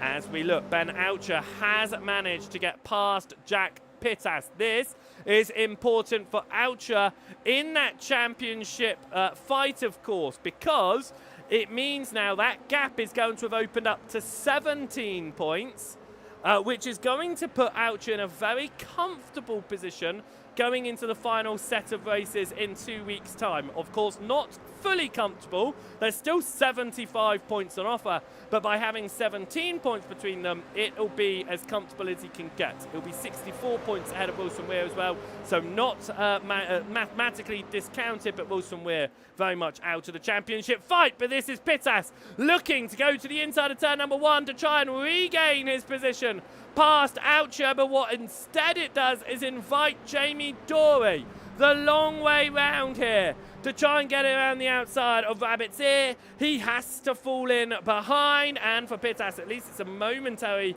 breath to take there, but he is going to need to try and get past Ben Oucher quicker and sooner rather than waiting and doing it later here, because he is going to need to put a car between himself and anyone else looking to steal his points away. And if anyone he can do that, he'll be hoping it'll be his championship rival he can place between himself and the other guys. Maybe even try to back him up a little bit into that fight. Up towards the front though, and Potter is now looking to try and move into third position. Lee Horn is up here too, as Horn is pushing Potter in through the sweeper up towards turn number 9 now. Horn is going to have the inside on Halloran and makes that move through. Potter onto the podium for Ben Oucher.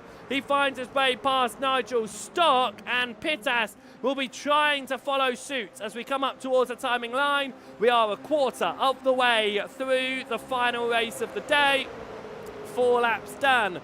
12 more to go as we come up towards turn number 1. Pittas gets the inside of Nigel Stock and finds his way up to 7th. The drivers know they have more laps to work with here, so they can take it a little bit easier. Definitely these championship contenders.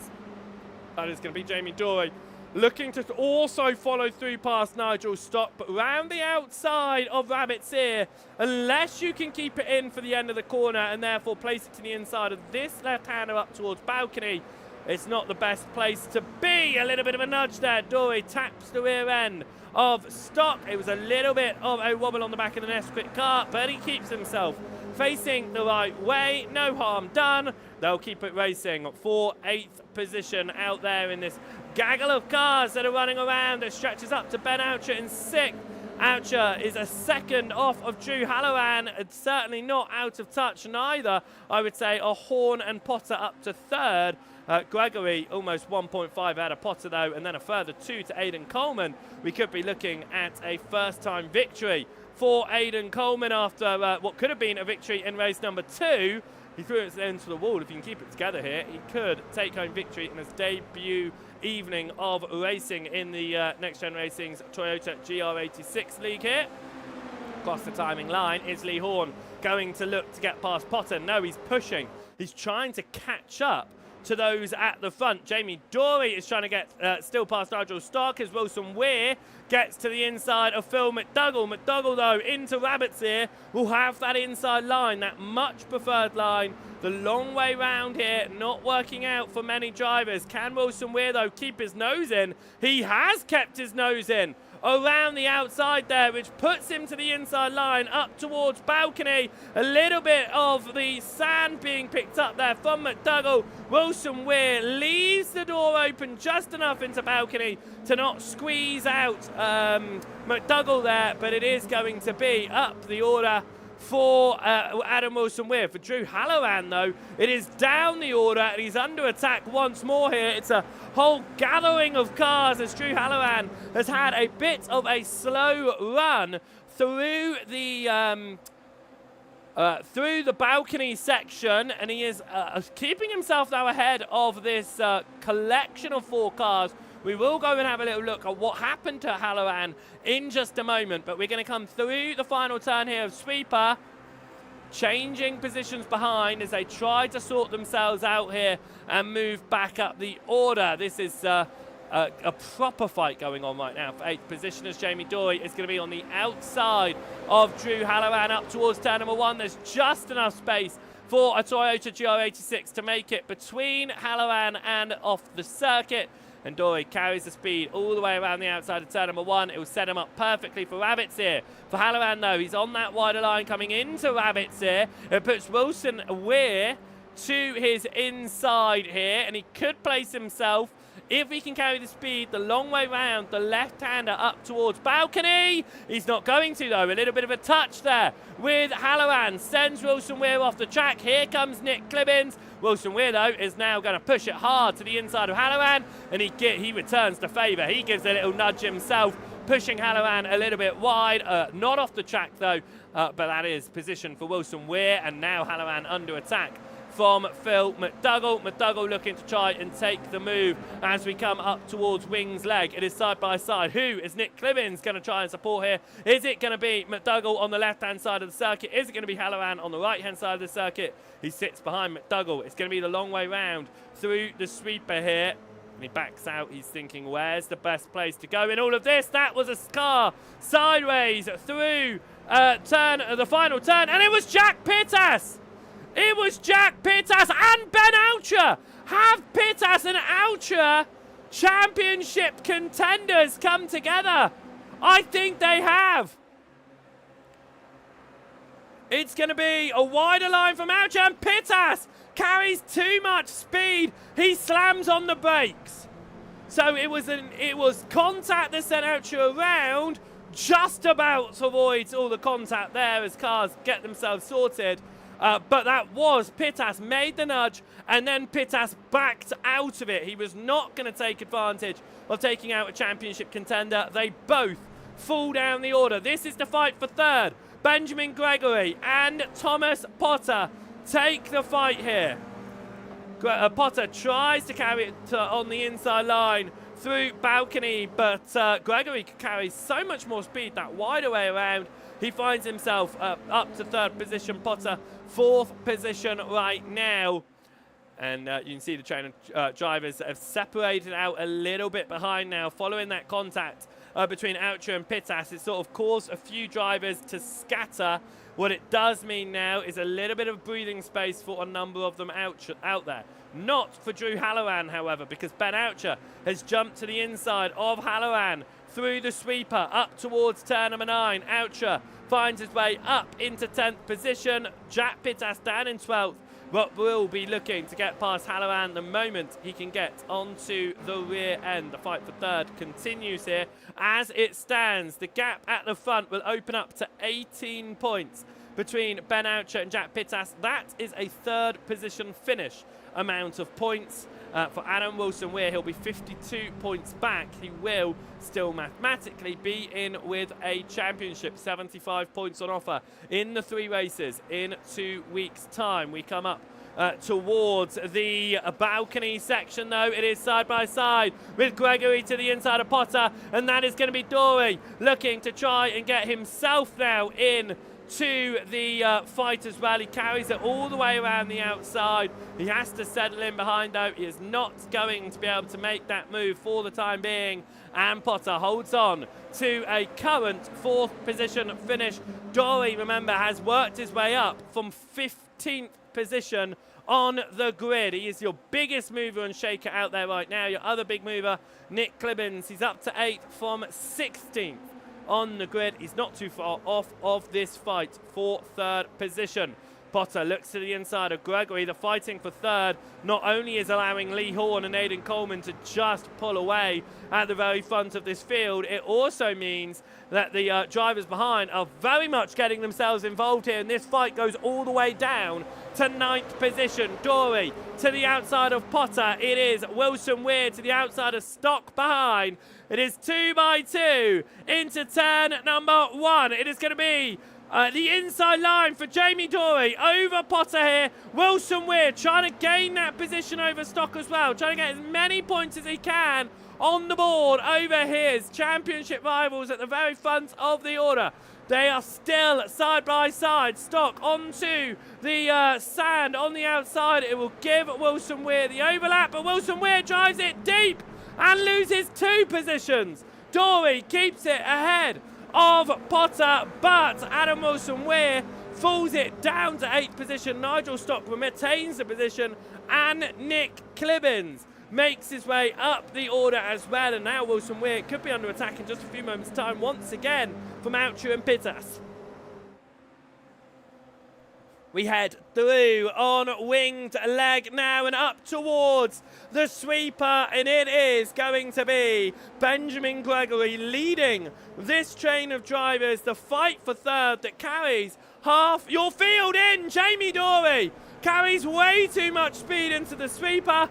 He'll find himself down the order. He's find himself pirouetting towards the back of the field as well. And Jamie Dory, after what could have been a great result in race number 3, climbed up 10 positions, falls down to 13th, only 2 positions over his starting place. For Nick Clibbins, he is up 10 himself. Lee Horn started 11th, remember. He's up to 2nd right now, as Nick Clibbins looking to try and carry the outside on Nigel Stock.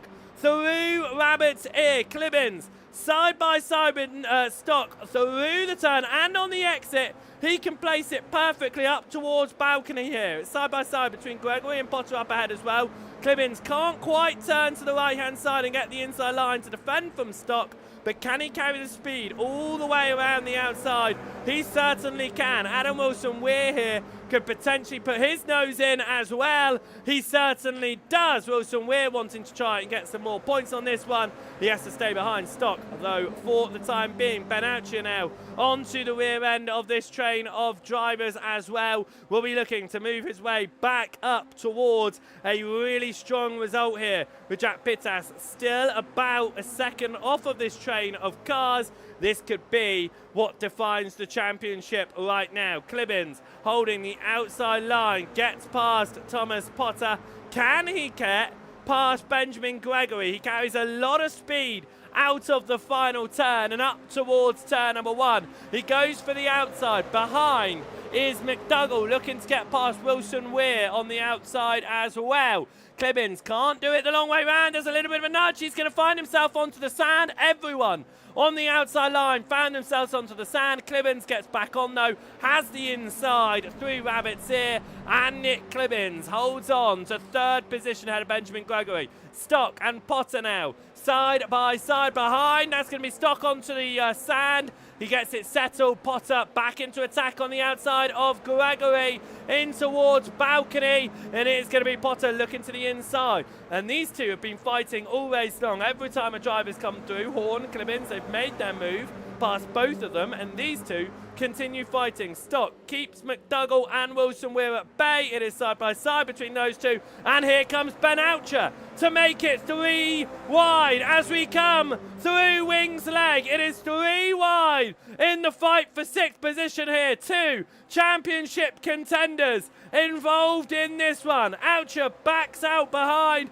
and in comes Jack Pittas into this fight. He was a second behind, but all of the changing on positions have invited them into this one. Gregory and Potter continue to fight it out, as that was Pittas into the air and then hits his own teammate and hits Oucher. The 3 championship contenders come together out of the final corner, but Oucher ahead of Wilson-Weir, ahead of Pittas as they come through turn number 1. It continues to be an absolute mega fight for all these positions, but we are seeing a mega fight here for the championship positions as well. Race lead could change around. Lee Horn has not won since the first round of the championship. Race number 3 at Okayama. Can he take win number 2 here in the 3rd race of the day at Willow Springs? He needs to get past Aidan Coleman to do it. Coleman stepping in here today for the first time this season. He is looking to take victory in his debut weekend. Can he hold on ahead of Lee Horn? Well, Horn's going to try the long way around here through the sweeper up towards the final turn. It is going to be 3 laps to go when they come across the timing line here, with Aidan Coleman leading. Horn. Horn looking to carry the speed out of the final corner. He does so. He moves to the right-hand side of the circuit. We go across the timing line. Horn led just about over the timing line. He's got the long way round to go through turn number 1 though, but it'll set him up perfectly into Rabbit's ear. Lee Horn has the inside to Coleman. Coleman backs out of it, and Lee Horn moves into the race lead here in the final race of the day. With 3 laps to go, Coleman has led all the way until this point, but that doesn't matter. What matters is who crosses the line in the lead, and at the moment it's going the way of Lee Horn. Gregory and Stock are fighting it out. Ben Oucher runs slightly wide into the sand. Is he going to try and get his nose up the inside of Gregory? He is. He is risking it now. Ben Oucher is pushing. Gregory's off, and he hits Ben Oucher. Ben Oucher risked it. He's into the wall himself. Is it going to be race-ending damage for Ben Oucher? No, he can continue. It's race-ending damage for Benjamin Gregory. For Ben Oucher, he can continue, but he is now behind championship contenders Pittas and Wilson Weir. He'd been safe all race long. He decided to risk it. He went to the inside of Gregory. Gregory overdrove, and then he just, when you're off there, just like we saw Horn in race 1, there's nowhere you can really go for Oucher, who's lucky to keep it facing the right way out of the barrier. So for Ben Oucher, he is down in 9th, but still getting points on the board. Aidan Coleman looking to try and move back into the lead here on the penultimate lap of asking. We head up towards Rabbit's Ear. Lee Horn has the inside on Aidan Coleman to hold on to race victory. Who is going to end up on top here? They can fight as hard as they possibly want, because they've got 5 seconds over those behind. Coleman goes to the inside of Lee Horn. He breaks late into balcony, and Aidan Coleman returns to the race lead. Is that the position you want to be in going on to the last lap of asking? Potentially not. It could put Lee Horn exactly where he needs to be when we get the white flag in just 20 seconds time. Aidan Coleman then coming up the race leader towards the final lap of asking. He goes defensive into the sweeper. Lee Horn going for the wider line through. He's going to try and carry more speed on the exit here. We've not seen anyone able to drag race it to the line on the final lap of asking and take victory from behind. Can we see the overtake done up towards turn number 1? Coleman gets a very nice turn number 1. The gap opens to Lee Horn. Horn's not going to have the chance into turn 1. He is going to have to wait later on in the lap to try and make this move for race victory for Aidan Coleman. He now just needs to think about the sweeper. I think that's going to be the big opportunity that Lee Horn is going to try and lay it up for. However, is he going to have an opportunity up towards balcony here? Because Coleman runs wide through Rabbit's Ear. He places him to the inside up towards balcony. Horn trying to make that line as tight as possible for Coleman to get him to overdrive the car. He gets it perfectly in towards balcony. For Lee Horn behind though, he now needs to think, where is the end of this lap going to end up? He's all over the toe. We come out of turn number 5 and up towards Wings leg. He moves to the left-hand side. Is he going to try and switch back across to get the inside into sweeper? He can't, because Coleman goes defensive straight away up towards sweeper. It is side by side between Lee Horn and Aidan Coleman for the race lead on the last lap of asking. Coleman has the inside line. Horn has the outside line. They come into the braking zone. Horn backs out a little bit earlier. He's going to try to do the drag to the line. He's got good speed. It's going to be a drag race to the line between Aidan Coleman and Lee Horn. Who's going to come out on top? It is Lee Horn who takes victory by 37 hundredths of a second. Wilson Weir beats his teammate Pittas to the punch for 7th place. And after pace picking up meatball damage, Benjamin Gregory comes home in 11th position. Absolutely crazy racing What an end! And for Lee Horn, it is win number 2 of the season. 37 hundredths of a second separating himself and Aiden Coleman, who put on an absolutely fantastic showing out there. Just couldn't quite take race victory. And with that being said, race victory went the way of Lee Horn. 37 hundredths of a second over the line. Nick Clibbins coming home in 3rd position. A great result after getting 16th on the grid after winning race number 2. Thomas Potter came home in 4th place ahead of Phil McDougall, who just beat Nigel Stock to the line, and Adam Wilson-Weir just beating his teammate Jack Pittas as well. Championship leader Ben Oucher coming home in 9th. Drew Halloran taking a well-deserved top 10 result.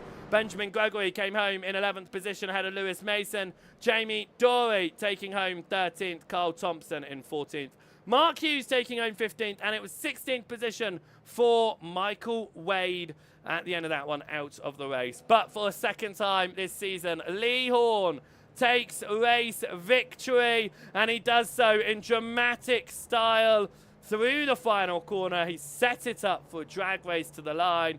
We didn't see that happening in race 1 or race 2, but for Horn, he gets it going in the final race of the day, and he takes home a very well-deserved race victory. Right then, out of that one, let's have a quick word with a couple of our drivers, and then we will talk you through the championship as well as we go into the final round of asking. We are going to have to pull the man himself in, though. He managed to do it right at the line. Lee Horn, it's been a while since you took home victory, and you did it in absolutely dramatic fashion. A great race there at the end with Aiden Coleman. You came out on top. Yeah, I'm proper pleased with that. That was quite a remarkable race. Really, just coming through the pack, close race with everyone, and then the hunt down at the end. Oh my God, that was amazing. Indeed, it was 11th on the grid. You really had to move your way up the order. The tow definitely helping with that. We saw the fight going on with Coleman. You was trading places throughout the last few laps. Of course, you weren't quite close enough at the start of the final lap of asking. And nobody has been able to drag race out of the final corner all evening long. But you proved them wrong. Talk us through that final lap. Yeah, I knew if the lap before when I got past previously, I thought, do you know what? If I can make a break, a little bit of a gap, I'll be all right and hold it off. But if I can't, then I want to make sure I'm behind him for the last 2 or 3. You know, as you come up the hill, around the corner, just stay really tight to him because I knew it was such a long run to the end. So and most of the race, I was actually quicker through there. But Aiden did say to me just now, he learned and realised where he was being slower, and he picked up, and he was a lot quicker through there for the sort of last third of the race. But I got a perfect exit. And yeah, just out dragged him and stayed tight. He tried to move across, got the side draft as well, and it was 0.037, I think. So yeah, I'm absolutely buzzing. That was a brilliant race. A fantastic way to end the day then as well. Great result for you. As I say, it's a second victory this season. It's been a while, but a brilliant showing. Congratulations on the victory in race number 3, Lee. Yeah, thanks very much, and thanks to all the guys. There was some really good, sensible racing there, hard but fair, and enjoyed it. Thanks very much. Lee Horn there coming home race victor, and we'll have to talk to the man that just wasn't able to get there at the end. It could have been a win in race number 2, but you found yourself in the wall early, Aiden. And in race number 3, well, what a fight that was with Lee, and it came down to just 37 hundredths of a second at the end of it. Yeah, race 2 there, I was doing fine until Jamie said something about me doing good, and the next turn I just completely missed. No, race 3, what a fight though with Lee. That was some very good close racing there. What a shame to have lost that by. How much did I lose that by? 0.037. Yeah, that part of the fight I think sucks, but the rest of that was some really good racing there with Lee. You've had some excellent pace out there. Will we be seeing you out on track again in Lagos 2 weeks' time? Because we'd love to see you towards the front again. You showed some really good speed. Yeah, I'll have to see. I'm not sure. This is the first race I've done with NXTGEN. I did one 2 years ago in the touring cars, but I didn't do too great there. I don't know. We'll have to see. Well, we'd love to see you out there, Aiden. It was a shame that it wasn't race victory, but you put on a heck of a showing out there. Congratulations on a second place result in your debut here. Yeah, thank you. What a race. Aiden Coleman there, coming home, second position in the end of all of that one. And what was a great result in the end for Thomas Potter. In fact, we'll have a quick word with him now because, Thomas, you found yourself in a number of fights out there. And in race number 3, you ended up having a race-long fight going along with Benjamin Gregory before he had his own issues. But you were just putting on a heck of a defense. You were doing a great job throughout. You managed to hold on to 4th position in that final race. Yeah, absolutely. It was pretty incredible. Unfortunately, a bit of contact where I misjudged. First, I don't know. I kept trying to say move around the outside every single lap, and it didn't end up working. There was just once when I misjudged where his car was in my rear. And other than that, it was some incredible battling, and I almost managed to catch back up to Nick for 3rd, but it was an incredible race and an incredibly busy 16 laps. It was. It was a bit of a mixed day for you in the races, of course. You had your moments where you were fighting out towards the front. You had your moments where you obviously had some issues falling down. Race 2 didn't go your way. You were facing the wrong way on the opening lap of asking. But how did you find it out there? Of course, your first evening in these Toyotas here at NXTGEN. How did you find it racing? Absolutely. I mean, well, not a fan of the car, to be honest. It makes some good racing, but it's not very fun for quality laps. But other than that, it's an incredible series and not too shabby for my first round in the actual championship, even though it's the second to last round. And some incredible drivers, incredibly talented, and well, just incredible racecraft from them all as well. So I really enjoyed it. Wow, well, what was an up and down weekend? It ended up with a 4th position result, a great defensive drive. Congratulations on a job well done. All right, thank you so much. Thomas Potter there coming home. 4th position in the final race of the day. But that has been a fantastic evening of racing, there's no doubt about it. So, with that all being said and done, we have got one more round of action left to go, and this is how the championship standings are going to be looking as we head into Interlagos in 2 weeks' time. Ben Oucher holds on to the championship lead, 284 points. He is going to have a 15, I should say. Let me correct myself here. I need to actually do maths now. 15, he's going to have not a 25 point, a 15 point advantage over Jack Pittas. That is a 4th place finish, if I'm not mistaken. So it is going to be a proper fight for Jack Pittas, but he could do it. We could see those points closing across the 3 events, but Pittas needs to be outscoring Oucher in all 3 races in 2 weeks' time. Adam Wilson-Weir, mathematically still in it, 53 points behind, though. We could realistically count Adam Wilson-Weir out of the championship, and that was unfortunate, of course. If he wasn't caught up in that that race 1 wreck right towards the end, you could say that he would still be within an opportunity. We would have to discount that now. Isaac Doble falls out of championship contention, not here today, of course. Lee Horn finds himself up into 5th position with that race victory, a single point clear of Jamie Dory. The battle for 5th is very much on. Dory, 6 points clear of Clibbins, 9 points clear of Phil McDougall. Nigel Stock has found himself up to 9th position, and William Guthrie falls down to the bottom of your top 10. The rest of your order then, Max Andrews sits with 93 points to his name ahead of Benjamin Gregory. Alan McCain in 13th position ahead of Matthew Jordan. Lewis Mason finds himself on 15th ahead of Mark Kent. And Carl Thompson up to 17th past Ross Gillette. Mark Hughes finds himself tied on points with Michael Wade there in 19th and 20th place. Joshua Downing sits in 21st ahead of Mark Sykes and Matt Gatter. Thomas Potter, first event on the board. He's got 25 points to his name. He'll find himself in 24th in the championship. 2 points clear of Adrian Hernandez and Aidan Coleman. Drew Halloran finds a significant amount more points after only scoring 3 last time out at Zolder. He finds an additional 14 here. He's 27th in the championship, 2 points clear of Jack Brown. Archie Bennett is in 29th position with Dan Beckett in 30th, and at the back of the field with 2 points apiece, Jonathan Berry and Sten Waitons. We go racing for the final time this season in 2 weeks' time when we head across to Interlagos on May 26th.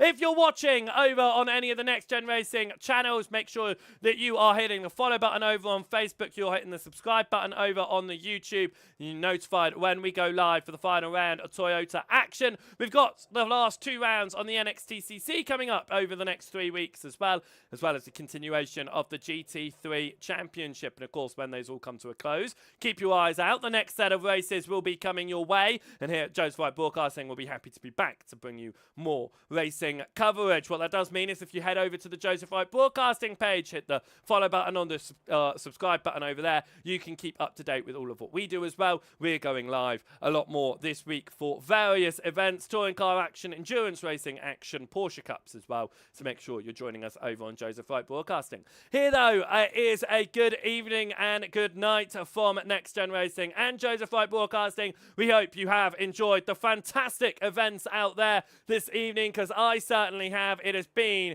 an evening of brilliant racing all around, some absolutely fantastic accidents, late race safety cars, late race overtakes, and what a way to come to a close for the penultimate round of asking. Who knows what is in store at Interlagos in 2 weeks' time? We prepare for the finale. Make sure you join us then. We'll be back in 2 weeks from now. Thank you so much for watching here tonight. We will see you next time. Goodbye.